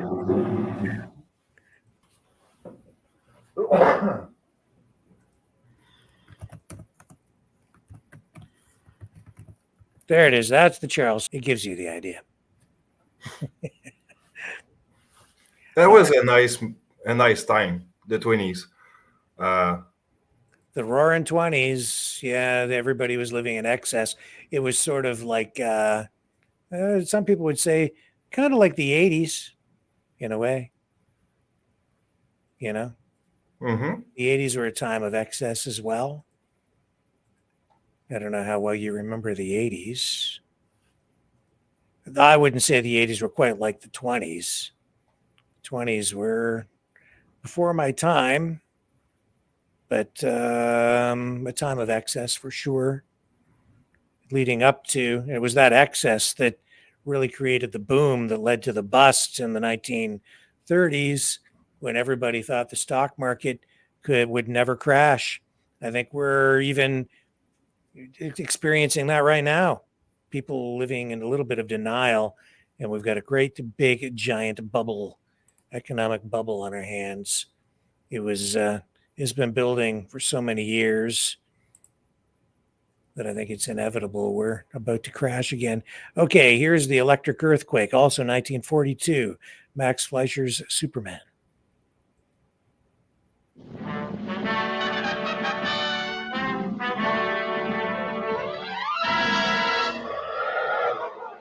Up in the sky, look! It's a bird! It's a plane! It's Superman!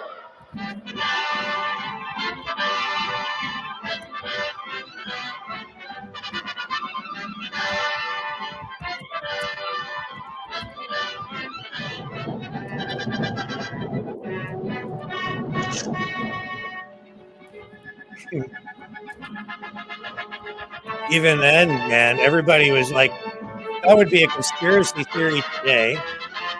Electric earthquakes. It just shows you all this stuff. These ideas have been around a long time. People have just bought into the whole idea, right? That more powerful than a locomotive, able to leap tall buildings at a single bound. Giant This electric amazing generator stranger thing. from the planet Krypton, the Man of Steel, It's Superman. It's the heart. Possessing remarkable physical strength, Superman fights a never-ending battle for truth and All that justice. stuff was going on Disguised as before a they ever mild-mannered built the harp. newspaper reporter, Clark Kent.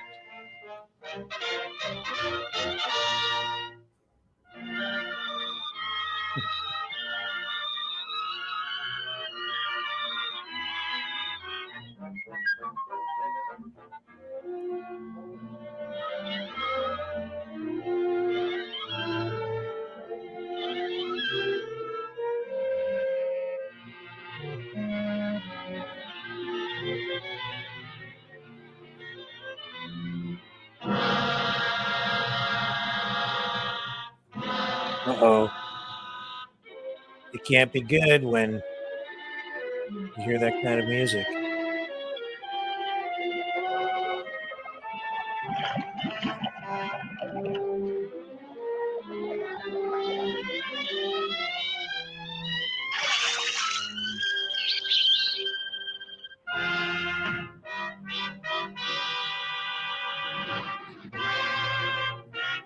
Looks very much like a gangster type dude to me.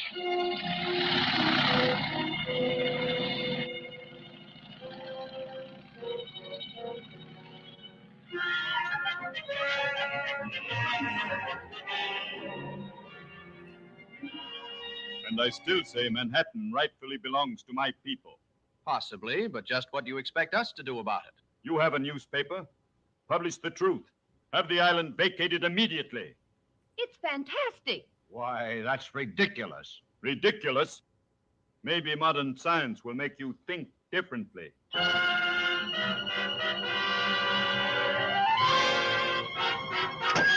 never heard anything so absurd. You know, from the look in his eyes, I'd almost believe he was in earnest. No, he's just a harmless crank. I don't know. I think he's an anti-colonialist. If you want my honest opinion, I think he's fed up with the monarchy and colonialist, the colonialist Republic of the United States of America. He's like, that's it, land back.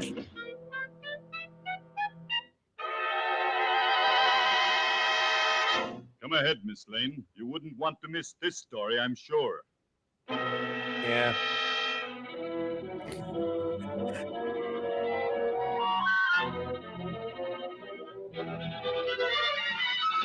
You thought you were hiding, and you weren't, Lois. He knew you were there the whole time. He's going to use you to get his story out. That's what he's going to do. Don't let him manipulate you. Be a journalist.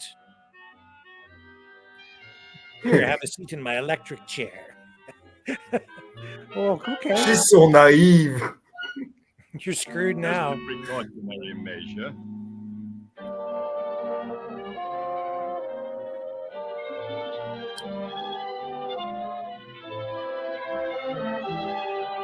He has to put his white lab coat on to get, the full effect of all the evilness that he's about to commit.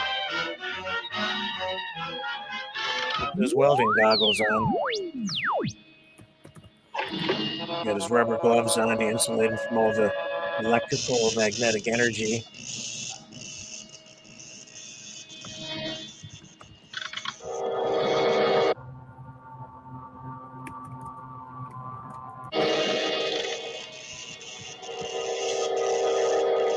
This is definitely an Elon Musk moment.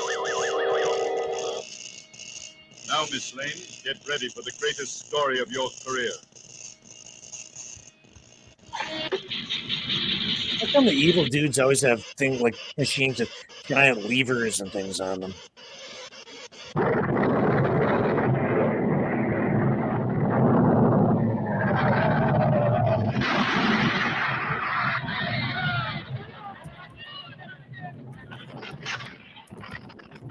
Come on, Kent. Let's get out of here.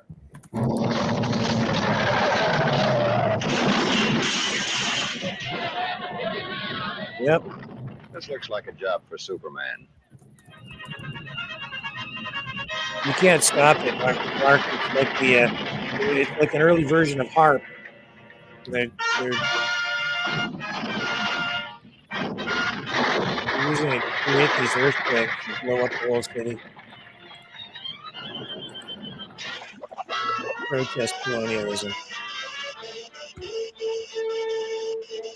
Really? Whoa!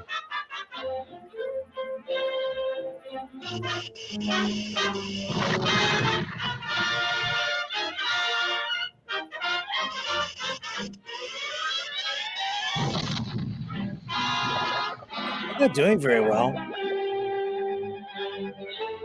A guy who can lift up an entire building or repel a giant cosmic plasma ball from outer space is having a pretty rough time with these electrical cables underwater.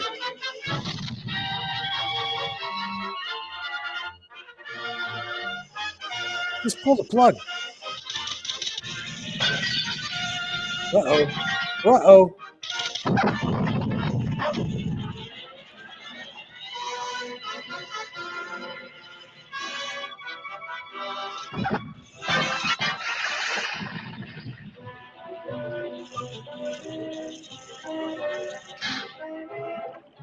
I wouldn't want to be running around in there with all that water and all those electrical. You get electrocuted.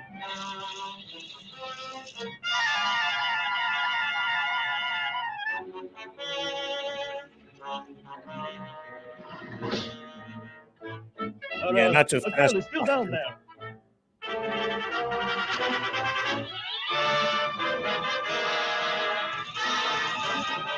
How did he manage to get Superman out of the way like that?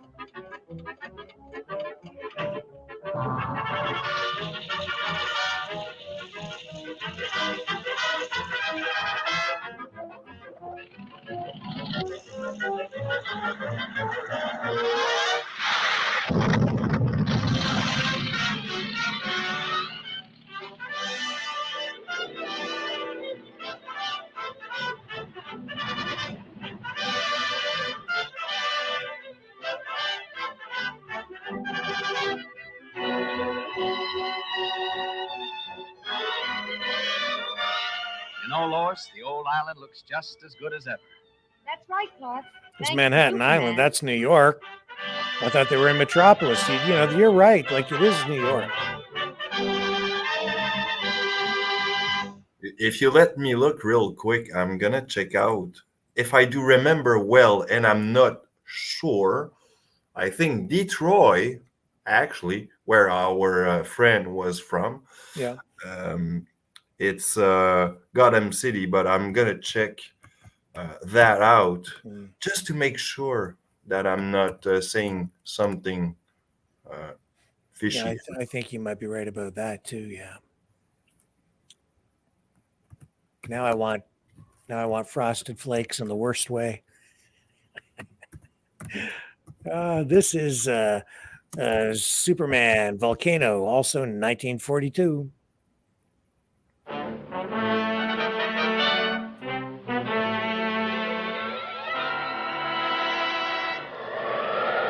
Gotham City should be associated also with New Jersey. Okay. So it should Batman, be New Jersey. Gotham City is New Jersey?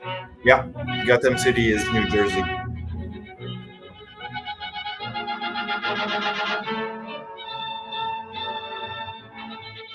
It should be Detroit. And Green Arrow should be around Seattle, if I'm not mistaken.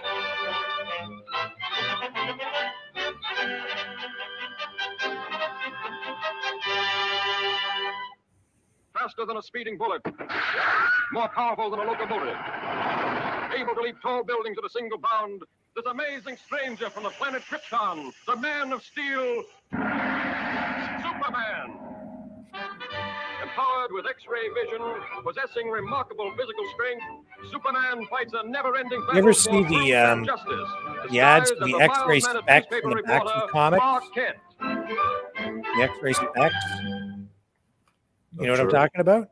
On this No. peaceful island, You're not old crowned enough. by the great volcano Mount Mauna Kea, occurred the mightiest eruption that ever shook the earth, burying the beautiful city beneath it in molten lava and creating destructive tidal waves that raced around the world. For 300 years, this mighty volcano lay dormant. A new and more beautiful city sprang up at its base. But now, after centuries of inactivity, slight tremors are being felt.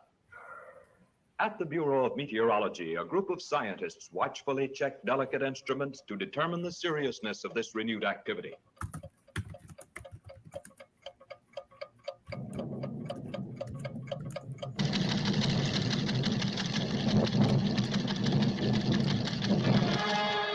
Do you recognize that sound for a ticker tape? I grew up with that. You probably don't even know what that is. The sound makes me think of something, but I'm not sure if I'll be right. When I was first in the news business, we had a wire service, and it would make a sound like that, sort of, all day. And I want you to send me some real stories. Now, here are your steamship tickets, and here are your press passes. Different times. You'll need these down there. Goodbye, good luck, We had a and news for wire, like a Pete's literal sake, news see if wire. you two can work together for a change. Right, Chief? So long. You print these stories off. You subscribe to the newsroom, and the radio and TV newsrooms, and newspapers, and Associated Press, Reuters, Canadian Press. You'd subscribe, and they'd send these stories over the wire service into the newsroom. Yeah, I remember. La Presse in Montreal had one of those. I'm that old. I remember I was there when we had those newswire service machines. That's funny. Say, Lois, do you have my press pass? What makes you think I've got it? Sorry, sir, but you'll have to get one down at headquarters. Thanks. You go on ahead, Lois. And I'll join you later. Yeah, I have to save the world, and I can't let you know that it's Poor me doing Clark. Too bad he lost his pass.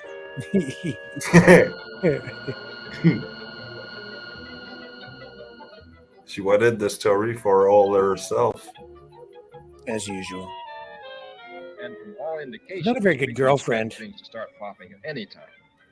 In order to save the Or city, co-worker. we've decided to blast. Was the that a power thing generator, thereby in the diverting news? cold lava away from the city What? and into the ocean. When you had a co-worker, sometimes the co-workers trying to sideways the co-working him about a press pass. He'll be back guy around, and Are you asking if I ever had anybody that was like the coworker who was stabbing me in the back? Is that what Yeah. you're asking? Yes. Yes, absolutely. Very competitive industry. News business. Send up that card. Hello? Yeah. Oh, yeah. there's a French-Canadian series who was titled Scoop, was making reference about how the journalism industry was really competitive, and backstabbing kind of thing. Oh yeah. Blast! Yeah.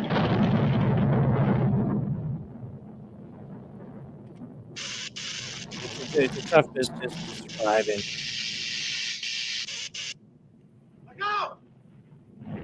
No, Miss Lane, this way.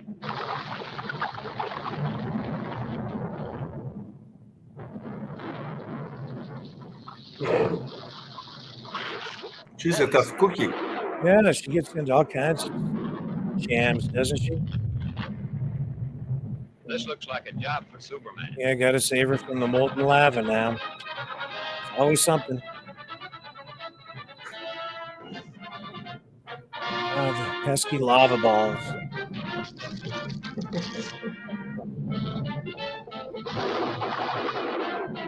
And she's monkey crawling on the rope.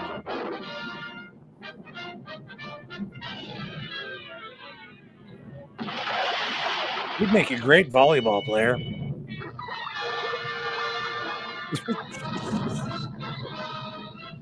She's repelling that zip line. That's the same zip line the guy from the water tower at the Trump thing supposedly escaped on. Did you hear that conspiracy theory? The second shooter escaped on a zip line from the water tower at the Trump rally? Yeah. Well, I've heard a lot of story about this one. It's crazy. Oh yeah, I believe that. Where's the zip line?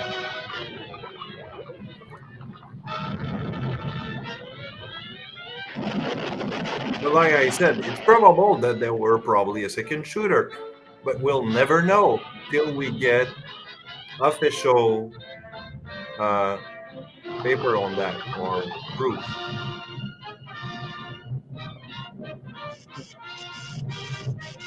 I think the UFOs came into the second shooter.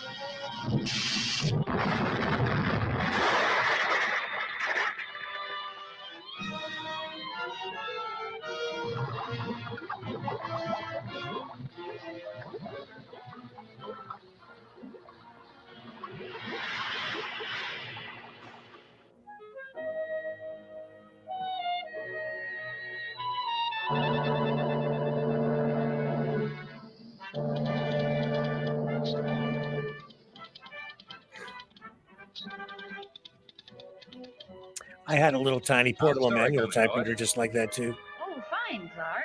Too bad you weren't in on it. Maybe I would have been. In the suitcase? If I hadn't lost my pad. So what was that?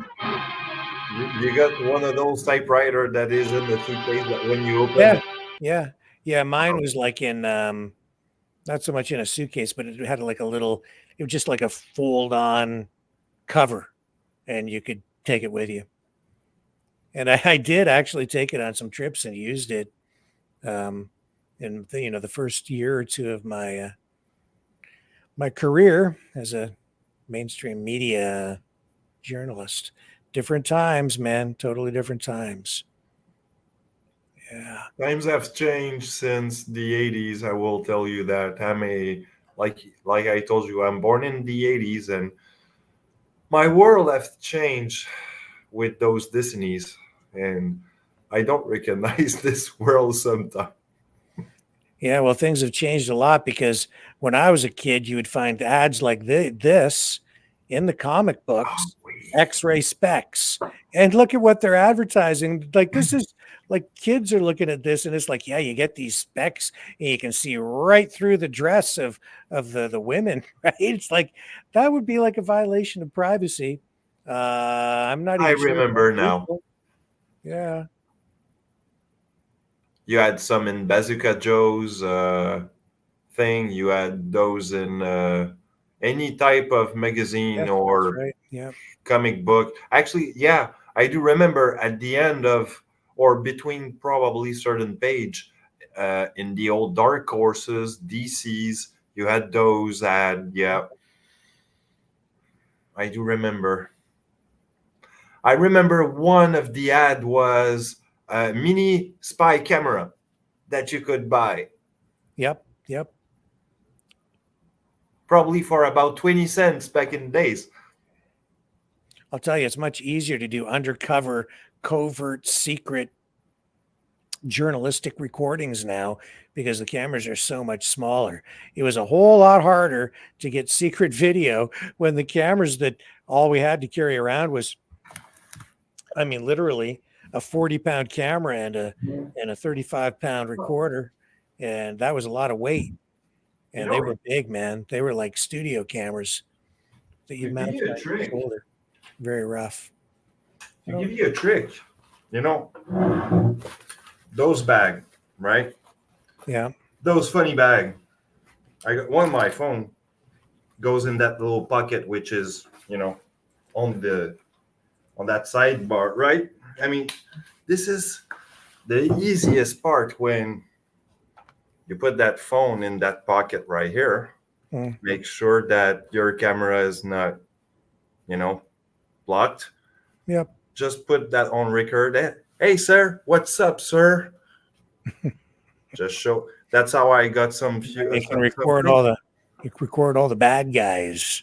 Well, this is my spy camera set up. Actually, here we go with Terror on the Midway.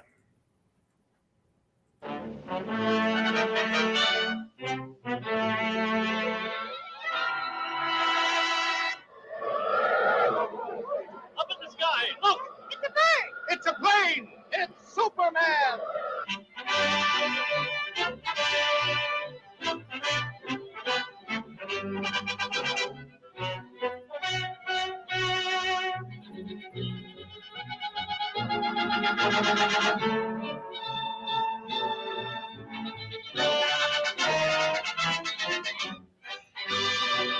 I think this is the one where the crazed elephants go wild.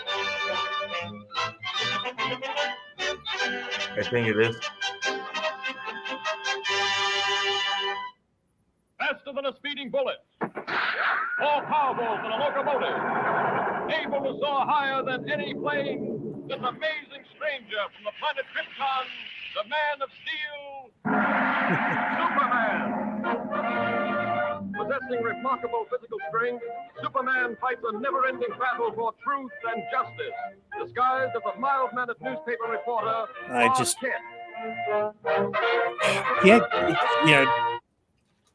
this, like, Donald Trump has been turned into Superman. Do you understand? I'm not a Bible guy, but I will say probably that this is where the Bible. I'll show you after this. I'll show you what I mean. God. I'll show you what I mean. But it's true, yeah. He's probably a Superman. Hi, old fellow. Fine thing. Ace newspaper woman scares monkeys. Ace newspaper woman reviews circus. What an assignment. Yeah, I know. I used to get those assignments all the time too, Lois. I totally understand.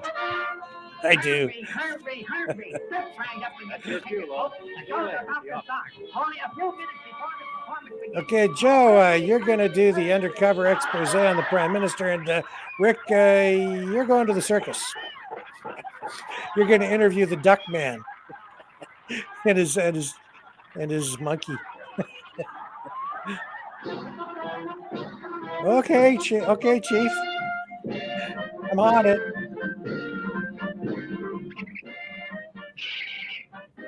What a scoop. Careful, the monkey's a terrorist. They are, actually. They're very mischievous. I wouldn't want a pet monkey. They scare me.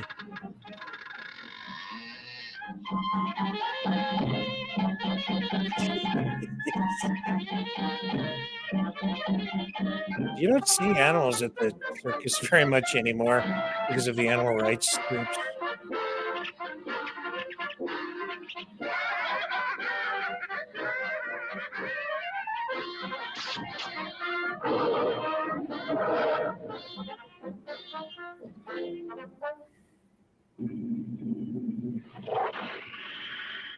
Party's over. Yeah.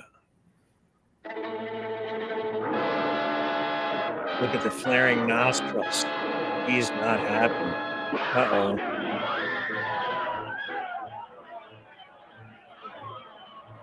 Let's get out of here before the King Kong Godzilla guy eats our faces off.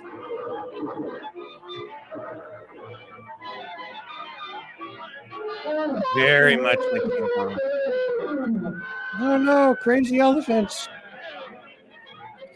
This is Groot's first appearance.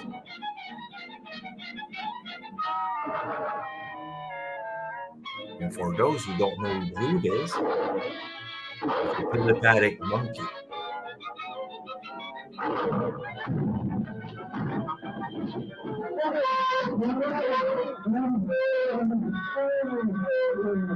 Poor elephants. Elephants are very smart. Get going, Joe. Let's see what's cooking. Is it true that elephants are afraid of mice? Mm-hmm. They are? You know why? No, I don't. Why are they afraid of a mouse?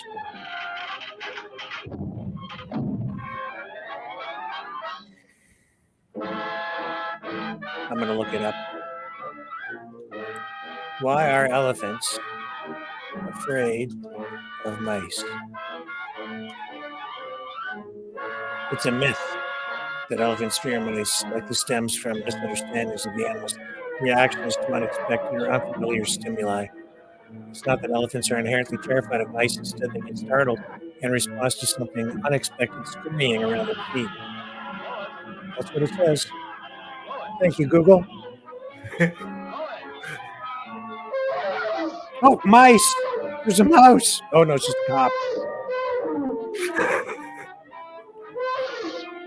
2 cops. Yep. There, of course, Lois is going to get into trouble with the King Kong guy.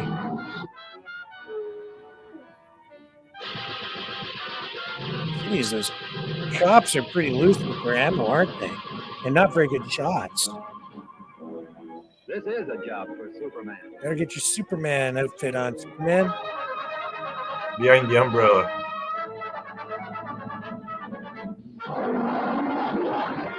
That's my dog. In the morning when he wants to go out and go for a walk. Ah! I'm like, no!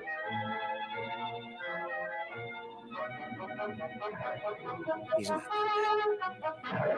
He does kind of lay on top of us. I don't know why I'm wearing my dog for a Black Panther.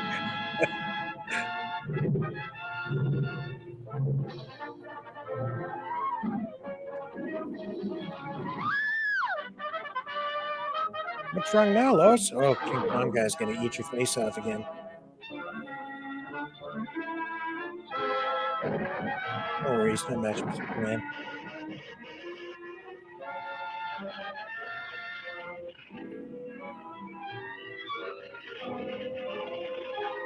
Well, now you've got it, Todd. Run the circus tent down.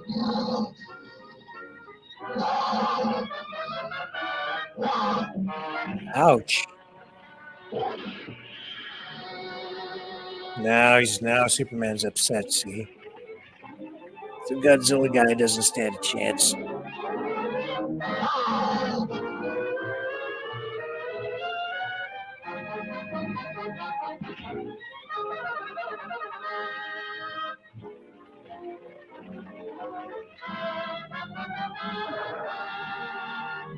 monkey got knocked out.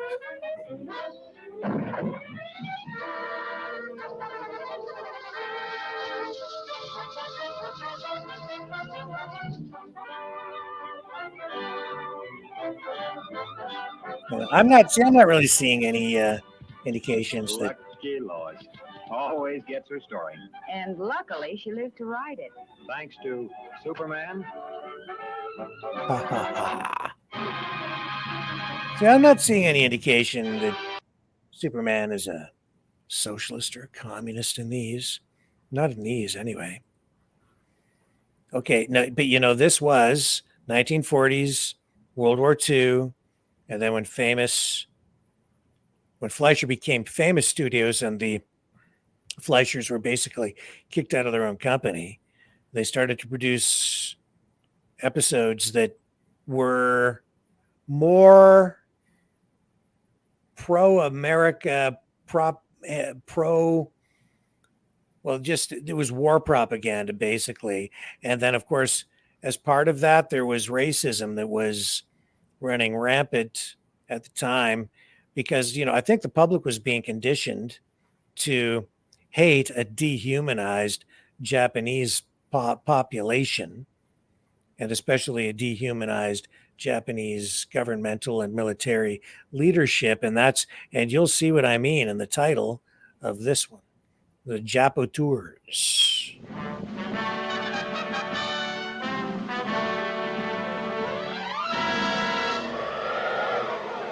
Up in the sky, look! It's a bird! It's a plane! It's Superman!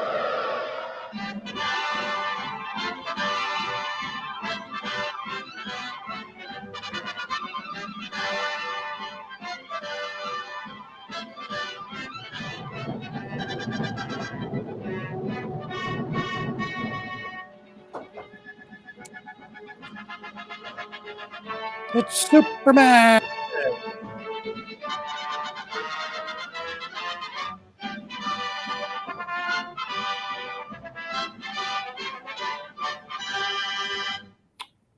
Faster than a speeding bullet. Choo. More powerful than a locomotive. I'll send you a link of something real quick. This amazing stranger from the planet Krypton, the Man of Steel.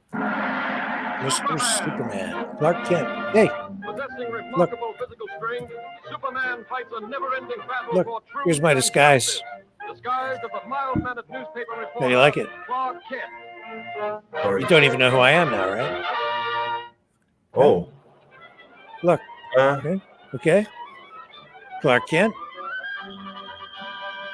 Rick Walker. There you go, Rick Walker.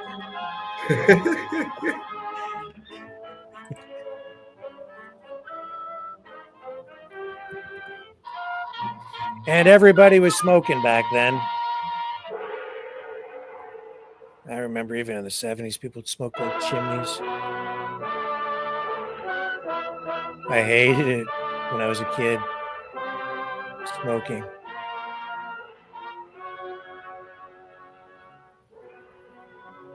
Ooh, he really doesn't like that American plane. But it makes for a good transition.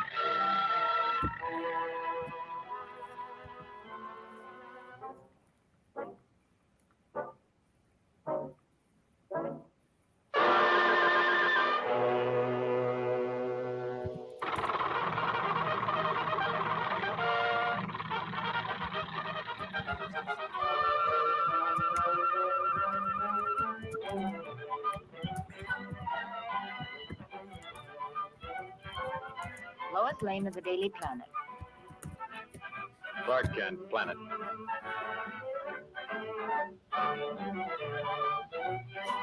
And in operation, this stabilizer is one of the most effective yet devised, representing an investment in years.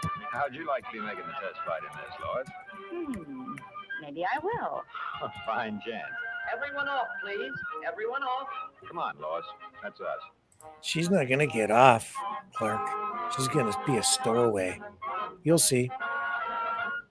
It's just what she does because she's a strong, independent woman.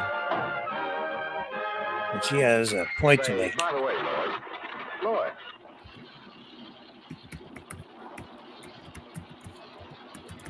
Lois. Uh-oh.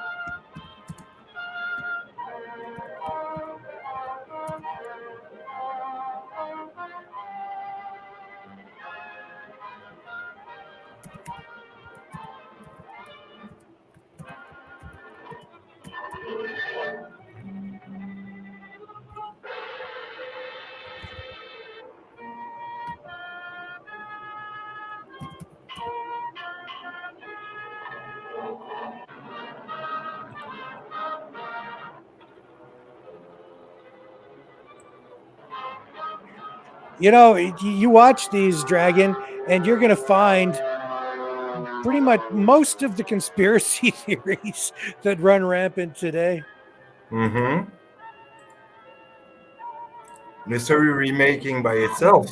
Yeah, nothing's new anymore. Nothing's new. It's all just recycled stuff. No, nothing will Speaking of interfere with voyage to recycled, Tokyo. there's thing that has been recycled with Trump that was used back in the 50s, in the 60s. What's that? What do you mean? Actually, I got to remember that because my train of thought is was a few days ago that I thought of that, but Attention, all pilots. things that has happened with Trump and well, what Trump thinks about, like yesterday, what he said, I think was part of my also assumption of, well, the Trump of most of the American president who was subject to attempt of assassination was mostly Republican. Although Those JFK, Japatours are bombing the crap out of the airfield. This is a job for Superman. It's a good thing he's got an elevator.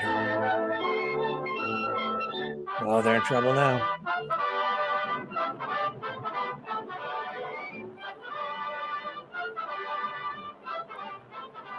and this is a B-52 from what I see. It's a big plane, whatever it is. Stop where you are. Leave plane immediately, or girl will be released. Okay, little man, you win. Little man. See there, little man. This was a way of calling Japanese and Chinese back in the days.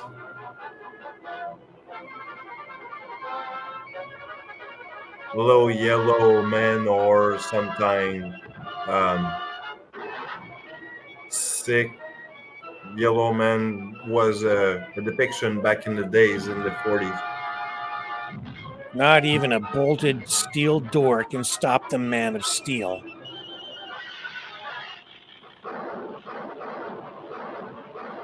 Uh-oh. This is going to hurt.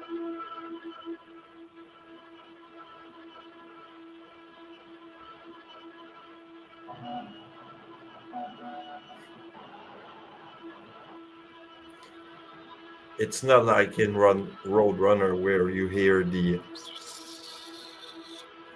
Come on, Lois. Let's get out of here.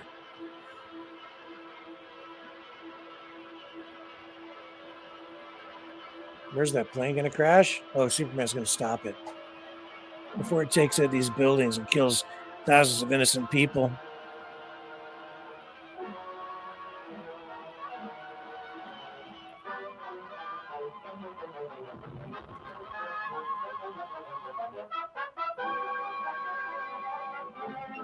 Ending.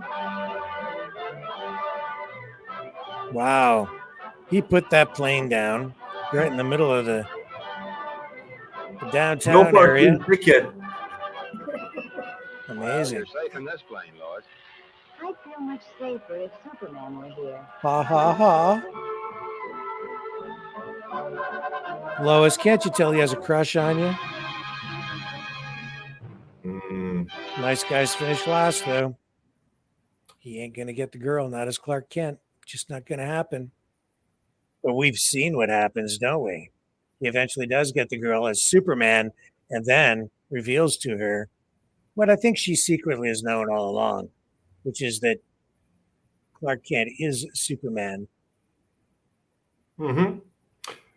Well, that's a thing. In the latest numbers of DC's now, and I mean like in the really recent years, Superman has now kids with Lois Lane. Some of them are actually like, I will call that mutant because, well, they are hybrid of Kryptonian human, right? So they have some powers, uh, stuff like that. Kind of One of like the kids X-Men. actually, yeah, one of the kids actually is bisexual. Oh, yeah. Well, again, sign of the times, I guess. And is Well, that yeah, art it is the inclusion imitating part. society, or the other way around? I think I've always thought it's kind of a little bit of both. But this is what I mean about Donald Trump becoming Superman. They've been portraying him in this way for quite a while, and then this is the Donald Trump superhero image that is on those collectible trading cards you can get for Donald Trump. And, the American flag and everything behind him. I mean, there are other depictions of him as Superman. And now what just happened? He just got shot. He literally got shot, and not even a sniper's bullet could stop him. As I said last night, I could not write the script any better. He's just he in many respects, I think, even subconsciously for Americans now, Donald Trump has become essentially Superman. Well, Able to it's dodge true. bullets. And one thing is also true is that I have a lot of friends which is really religious, in the U.S. part of the country. Mhm. And some of them will almost call him like a god, like Jesus coming back, for their sakes. Resurrected. And no offense, guys, but did the book told you not to um, bow down to false prophet or false god, or he's just a human being. He's not going to take away all the problem that is has been done by Biden or whatever if he gets elected. But that's the thing. He could do some good job, but he's not a god. Be careful, guys. Yeah, he's not a god, that's for sure. But I don't know. Some people describe the whole MAGA thing as like a cult. What do you think? Are there cultish aspects to it? Cultish aspect, yes, probably in a bit. I mean, since Trump was imposing his candidature to the presidency on the first run, everyone was kind of looking at him like the new messiah in a way. Yeah. So, or some people say the Antichrist. Here's Fleisher's Superman Showdown, 1942. Again.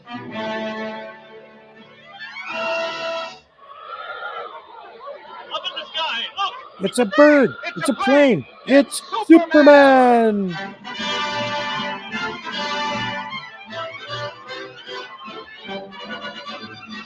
I think you could do the Charleston to this song too.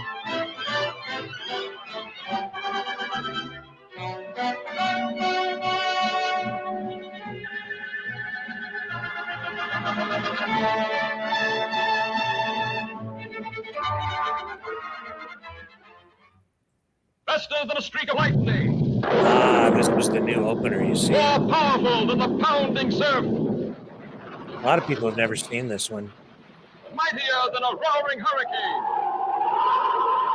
This amazing stranger from the planet Krypton, the Man of Steel, Superman.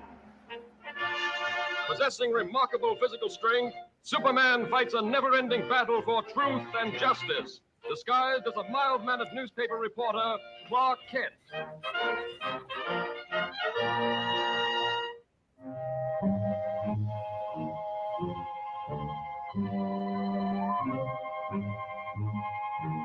If he has X-ray vision and stuff, why does he need a flashlight? Ah, you know why? Because it's not Superman. That's why. He's just dressed like him. But the headlines will read, Superman has lost his mind.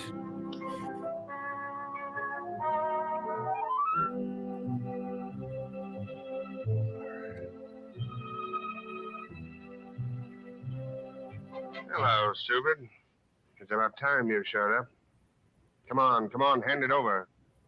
Okay, boss. Here it is.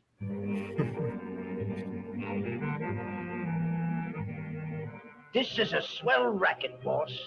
And the Superman outfit, it works like a charm. Uh-oh. You stole money from a thief. Gee, boss, it was only a fin. Next time, it'll be a Mickey fin.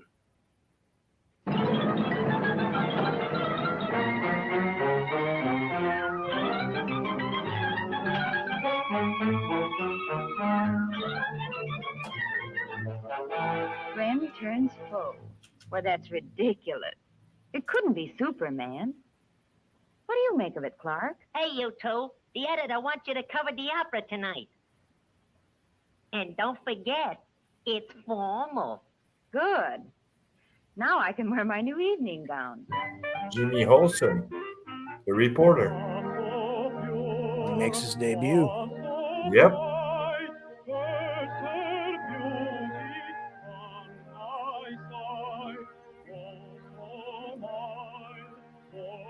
Do you know what a Mickey Finn is? The names ring a bell. What was he, the mafioso? He was a bartender who became famous because of his. He would lace the drinks for patrons with incapacitating agents. So now a drink laced with a drug that incapacitates someone would be called a Mickey Finn. Okay. Haven't heard that phrase in a long time. Me too. This is why it did ring a bell, but didn't recall at first. Well, my double's in for some trouble.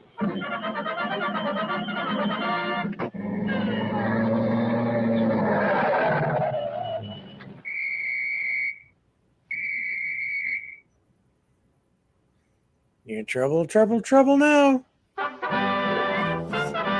Oh no, it's the real Superman.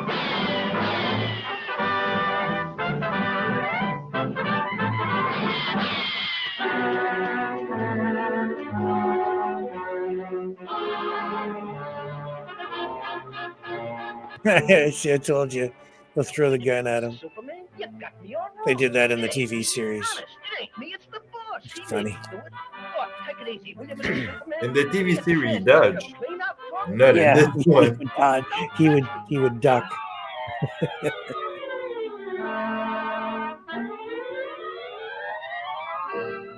I knew there was more to the story. Yeah.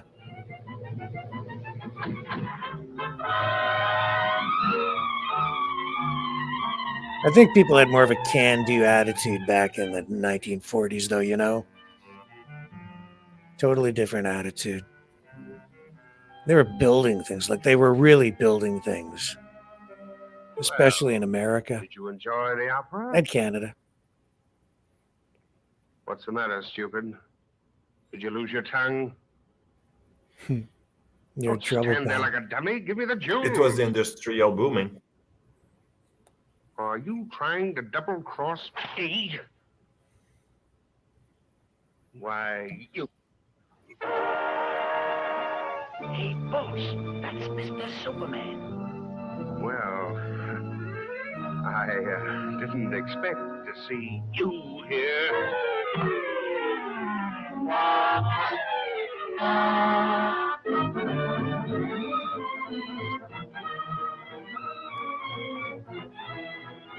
You're in trouble.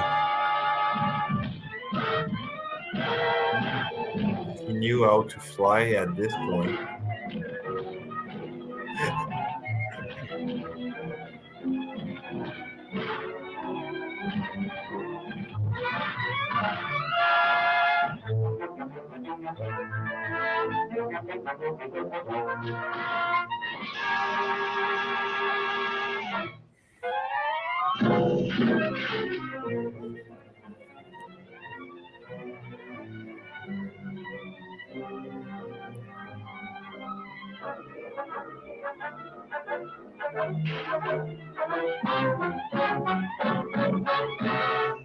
Come on, hurry it up.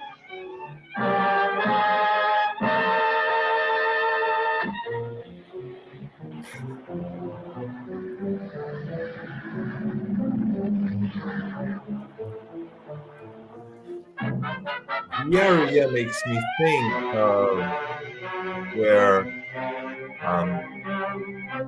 you have the Wayne Mansion and the Batcave, probably, presumably,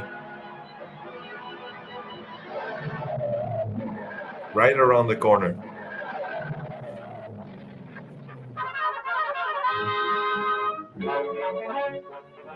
Oh, next time you play Superman. Do you like the cars from that era, the style? The rounded lines and things? Yeah, well, Bright-eyed. The opera get you down? They're not my favorite. Been dreaming I was Superman. Fine Superman you'd make. Well, I can dream, can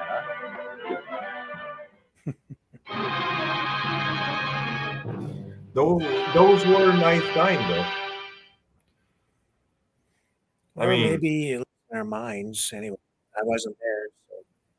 No, me neither. But I always have been a certain fantasy, if you will, to go back in the 20s and probably after that, for some reason. The 20 era was probably a nice time, even though it was probably harsh. There's a lot of cultural thing that was happening back in the days that I would have liked to explore if I could, with a time machine, perhaps. Well, the stage was set back then for a lot of what we're going through today, and Superman was then and still is, a central figure in popular culture.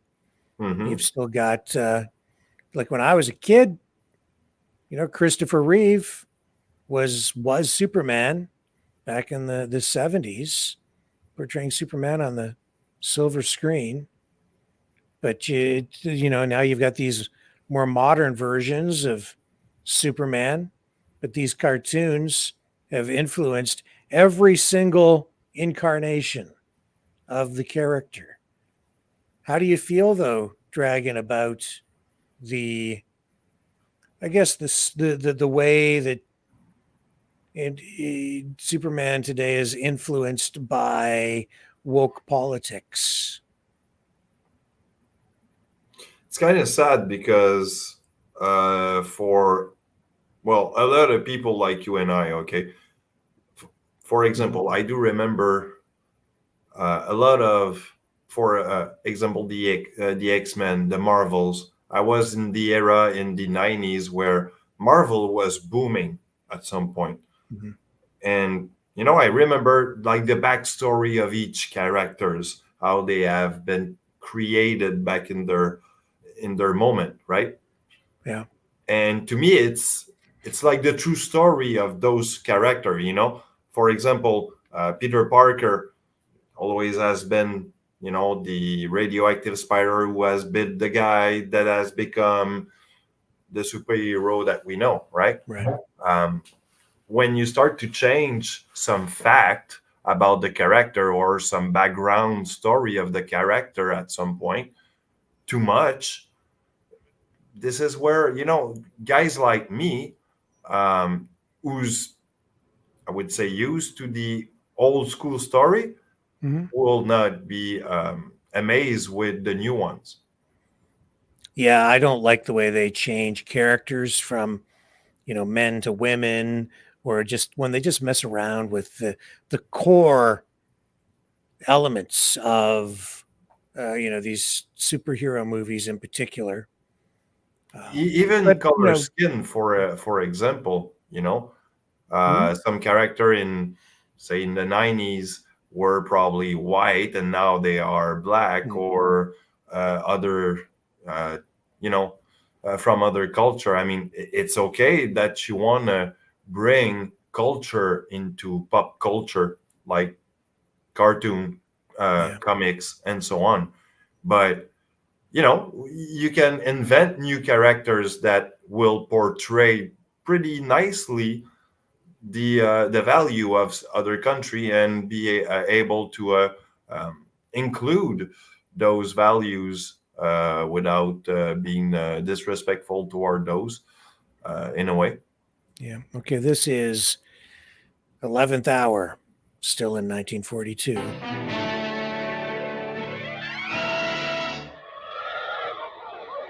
the sky, look! It's a bird! It's a plane! It's Superman!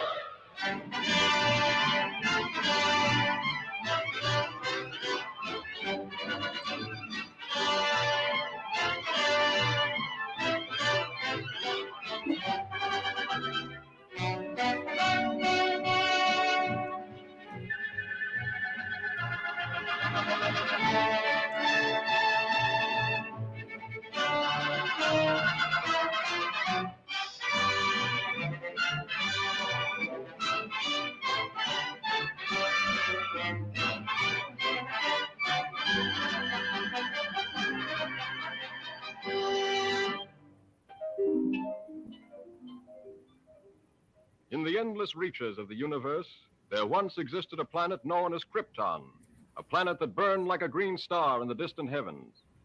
There, civilization was far advanced and had brought forth a race of supermen whose mental and physical powers were developed to the absolute peak of human perfection.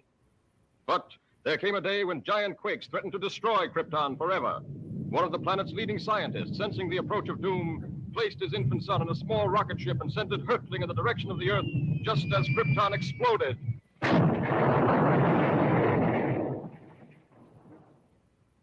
The rocket ship sped through star-studded space, landing safely on Earth with its precious burden, Krypton's sole survivor. A passing motorist found the uninjured child and took it to an orphanage. As the years went by and the child grew to maturity, he found himself possessed of amazing physical powers. Faster than a speeding bullet, more powerful than a locomotive, able to leap tall buildings at a single bound. This amazing stranger from the planet Krypton, the Man of Steel, Superman. Possessing remarkable physical strength, Superman fights a never-ending battle for truth and justice, disguised as a mild-mannered newspaper reporter, Clark Kent.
Do you think these ones are as good as the earlier ones? These ones are produced by the studio after the Fleischers left.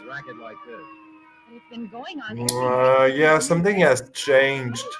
I think this is where they have lost part of the technology to make those cartoons the way it was made earlier. Yes, Lois? Or prior this one. Nothing. Just a silly hunch that maybe Superman might be over here. Quiet. Do not talk. They have lost the way of doing it. Sabotage must stop at once. Konnichiwa.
Are these racist images, do you think? Well, it's not maybe racist blatantly, but there's a little bit of a, I would say, caricature. I just saw him. Caricature, cliches, yes. Like, looking like the teeth. Yeah. They look like that all the time. I mean, that's a cliche, It's a way to depict them in a negative way, I think, because they don't look like that, actually. But that was the easy. I think it was the American actor who did movie around these years.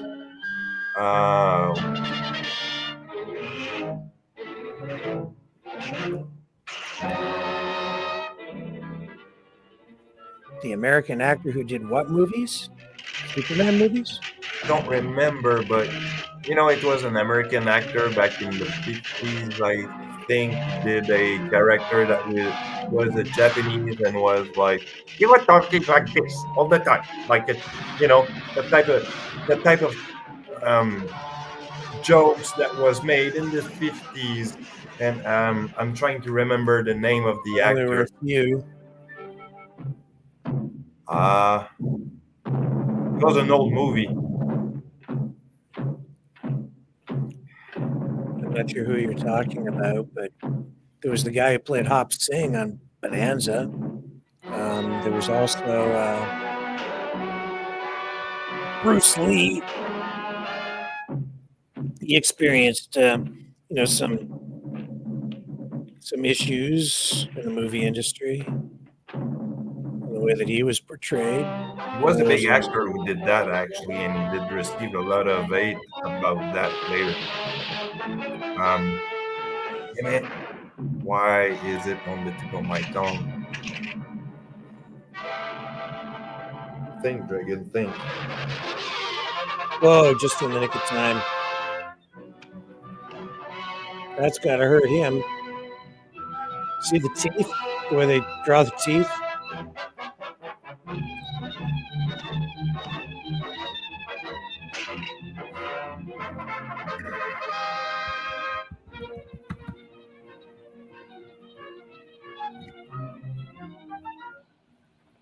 Miss Lane, This way, please.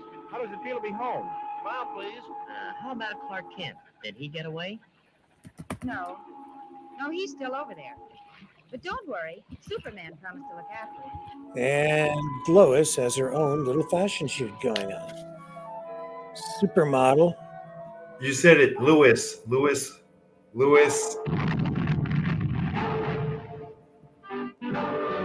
Hold on.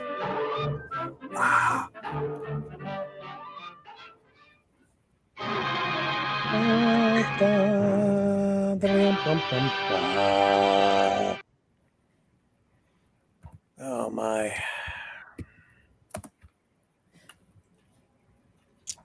Wow. Well, you know what, Dragon? That gets us to the top of the hour, my friend, and we've run through the majority of these already, but I think it's about time we wrap up this debut episode of Maverick Midnight Matinee. So, in conclusion, what would you have to share with the audience tonight? What do you want to say about Superman and state of the country and everything we've just gone through together? Well, there's a lot to look at, I think. Philosophically speaking and sociologically speaking, we can think of what's going on, how probably the depiction of Superman ideology behind what he was fighting for and against is reflecting nowadays with the new politics, because as we said earlier, I think that the history is still repeating itself all the time. So yes, I would agree that Superman has changed with the times. We're seeing that now. He's woke. Superman series is woke. We're running into that with, I think, every major. Was it Jeremy Lewis? Now I remember. Jerry Lewis? Jeremy Lewis, who did a movie about Jerry Lewis? Oh, yeah. Jerry Lewis did a character like that. He did. Yeah. now we know what I was referring to now. Yes. Oh, yeah. Yeah, and we've I think all entertainment really becomes a reflection of the time. I think that I believe that kind of thing works both ways. Art influencing society influencing art. It's a symbiotic thing. And movies like this can be both entertaining and they can be a form of propaganda. That is really nothing new. It was powerful then. I think it was more controllable and was more controlled by governments of the day. Today, I think that people are being manipulated through information warfare. It's just been taken to a whole new level. It was one thing when they were running this kind of content in movie theaters. These were just shorts.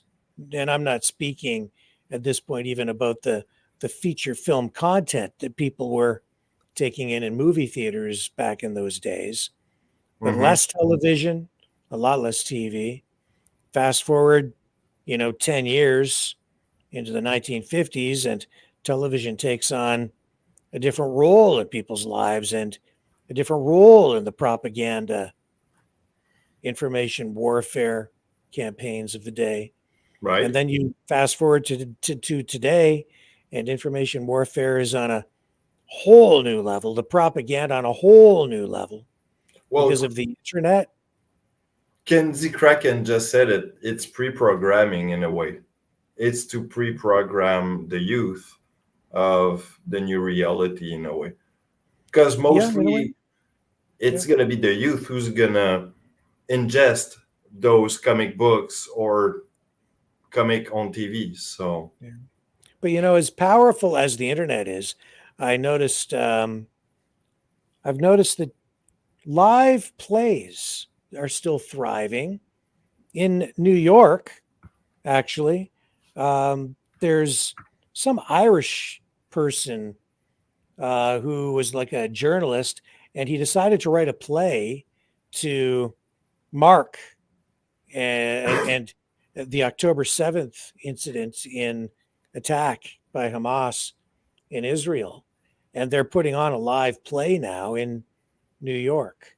So it's not like it's not even like old form propaganda or art is being abandoned.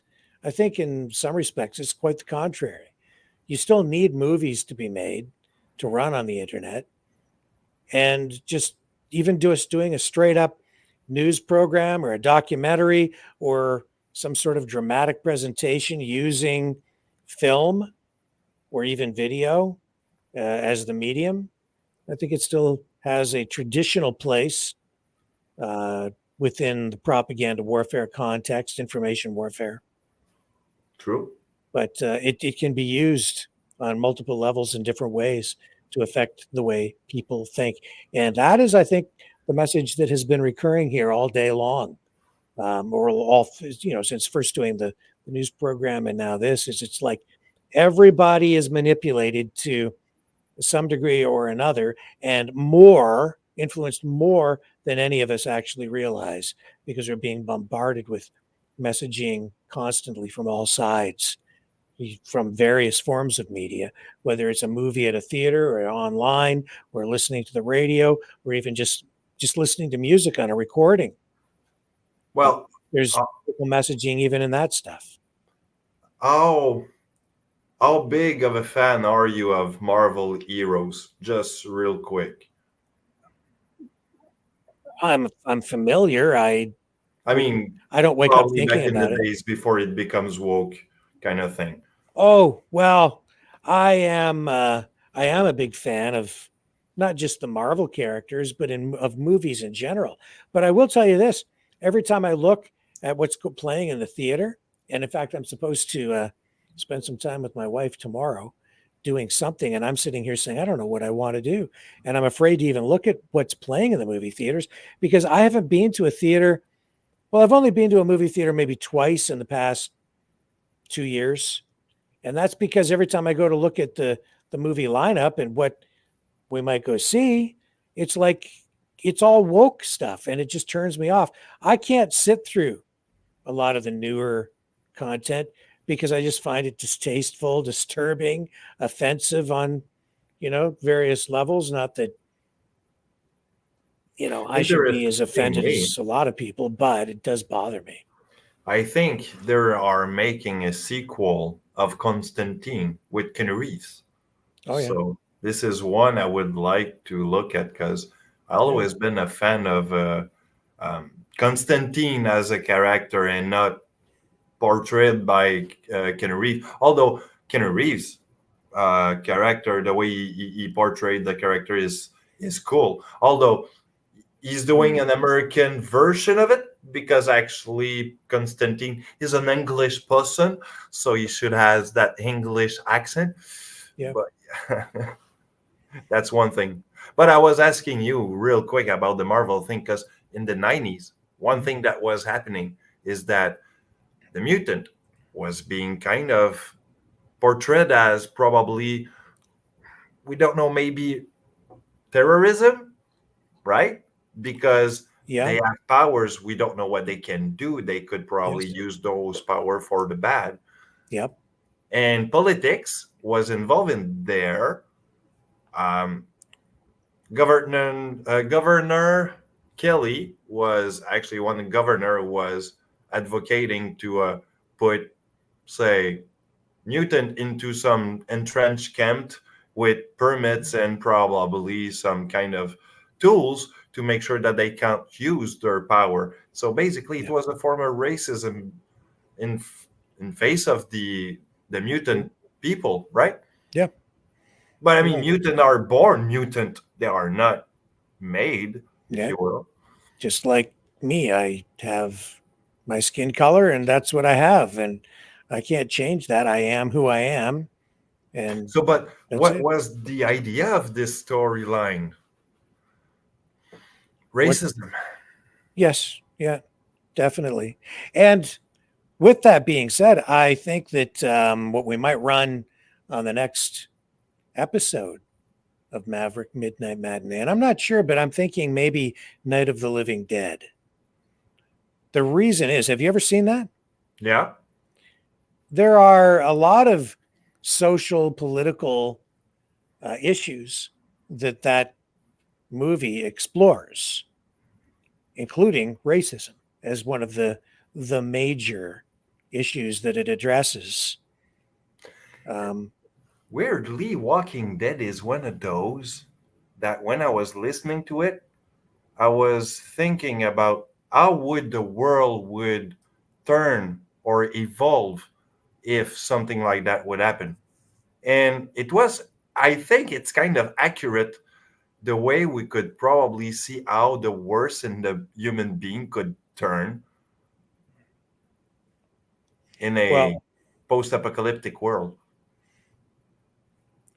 And this is a cheerful topic to close the show on, the zombie apocalypse after coming off Well, we could probably take a few of them, take some subject out of them, what is real, what is not, kind of thing, or what can be plausible in a post-political world. Yeah, well, I'm not saying we're going to run Night of the Living Dead, the George A. Romero classic, which scared the living daylights out of me. Scared me to death, practically, when I was a kid.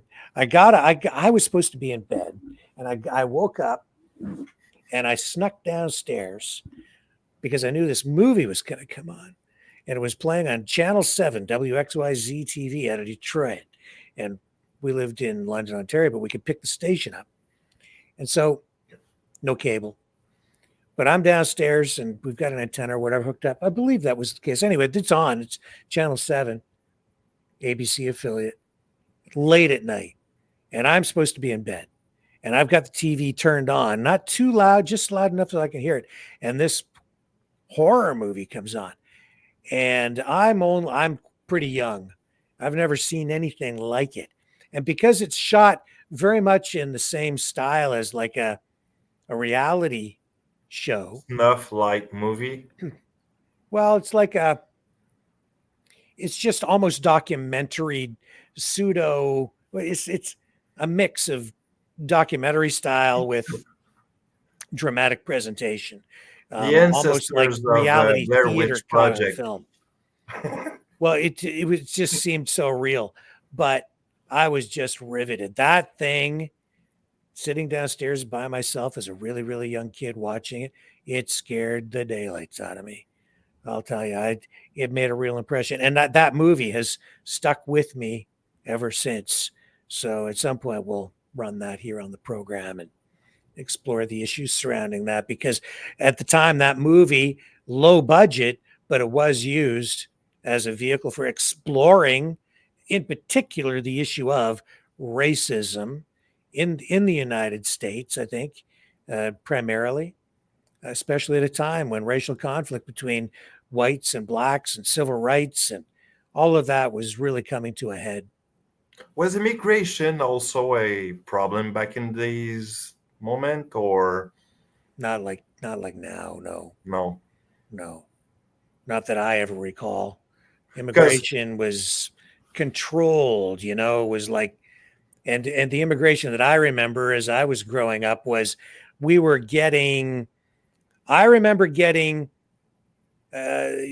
Canada getting immigrants from Soviet bloc countries, people who defected. My uncle came from the former Yugoslavia after civil war there and stuff, and he sort of escaped communism. And I remember, I was young, so didn't talk a lot about it, but I just knew, I was aware that he came from Yugoslavia. And I wish I had paid a lot more attention when I was younger to learn about those things.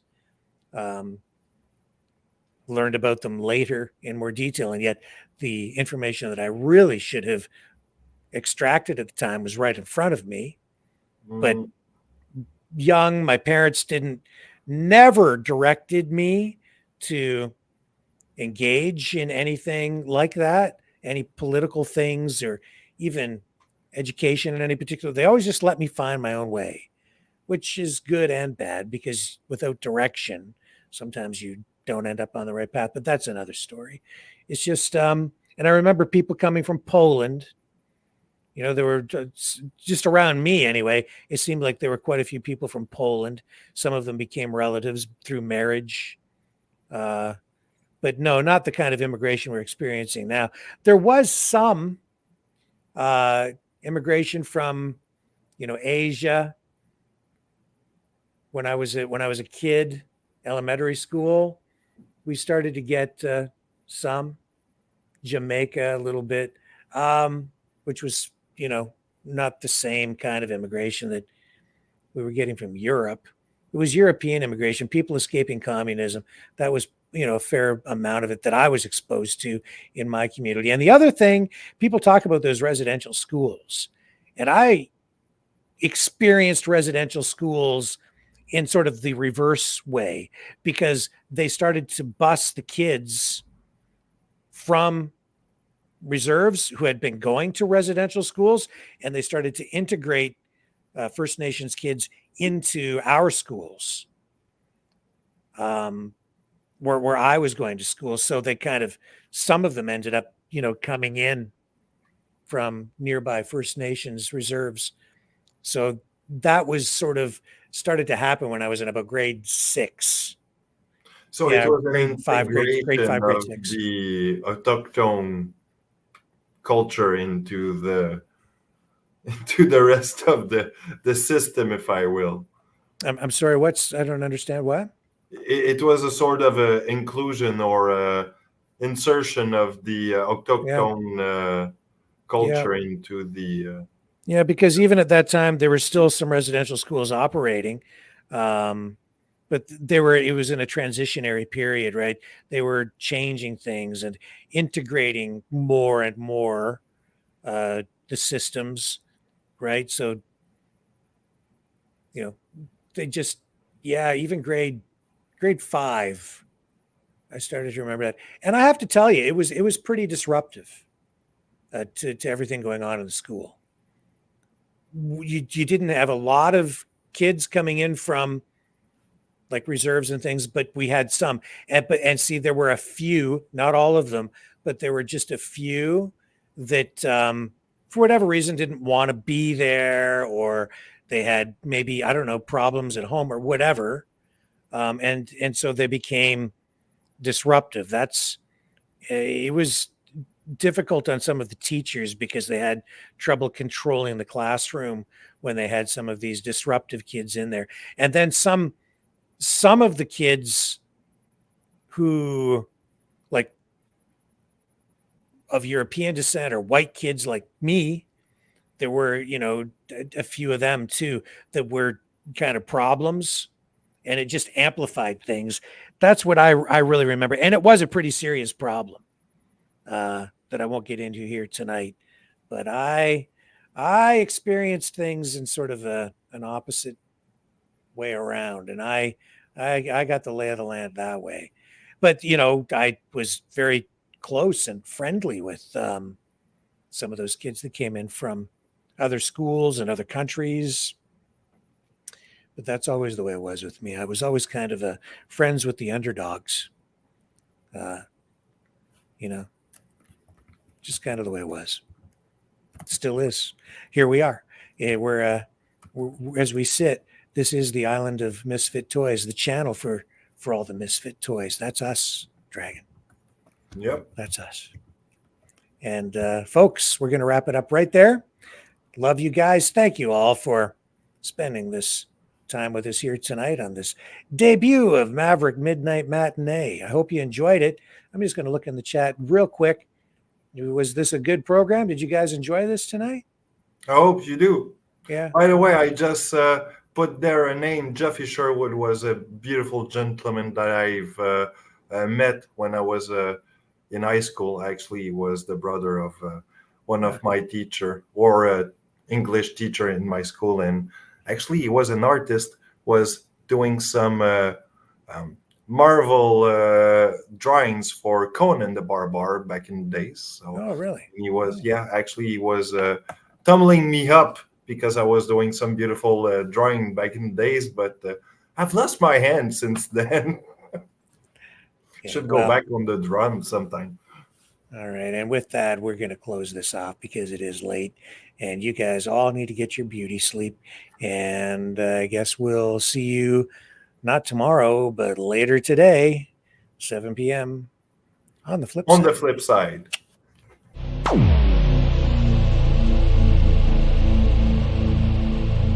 This has been a Maverick Multimedia production.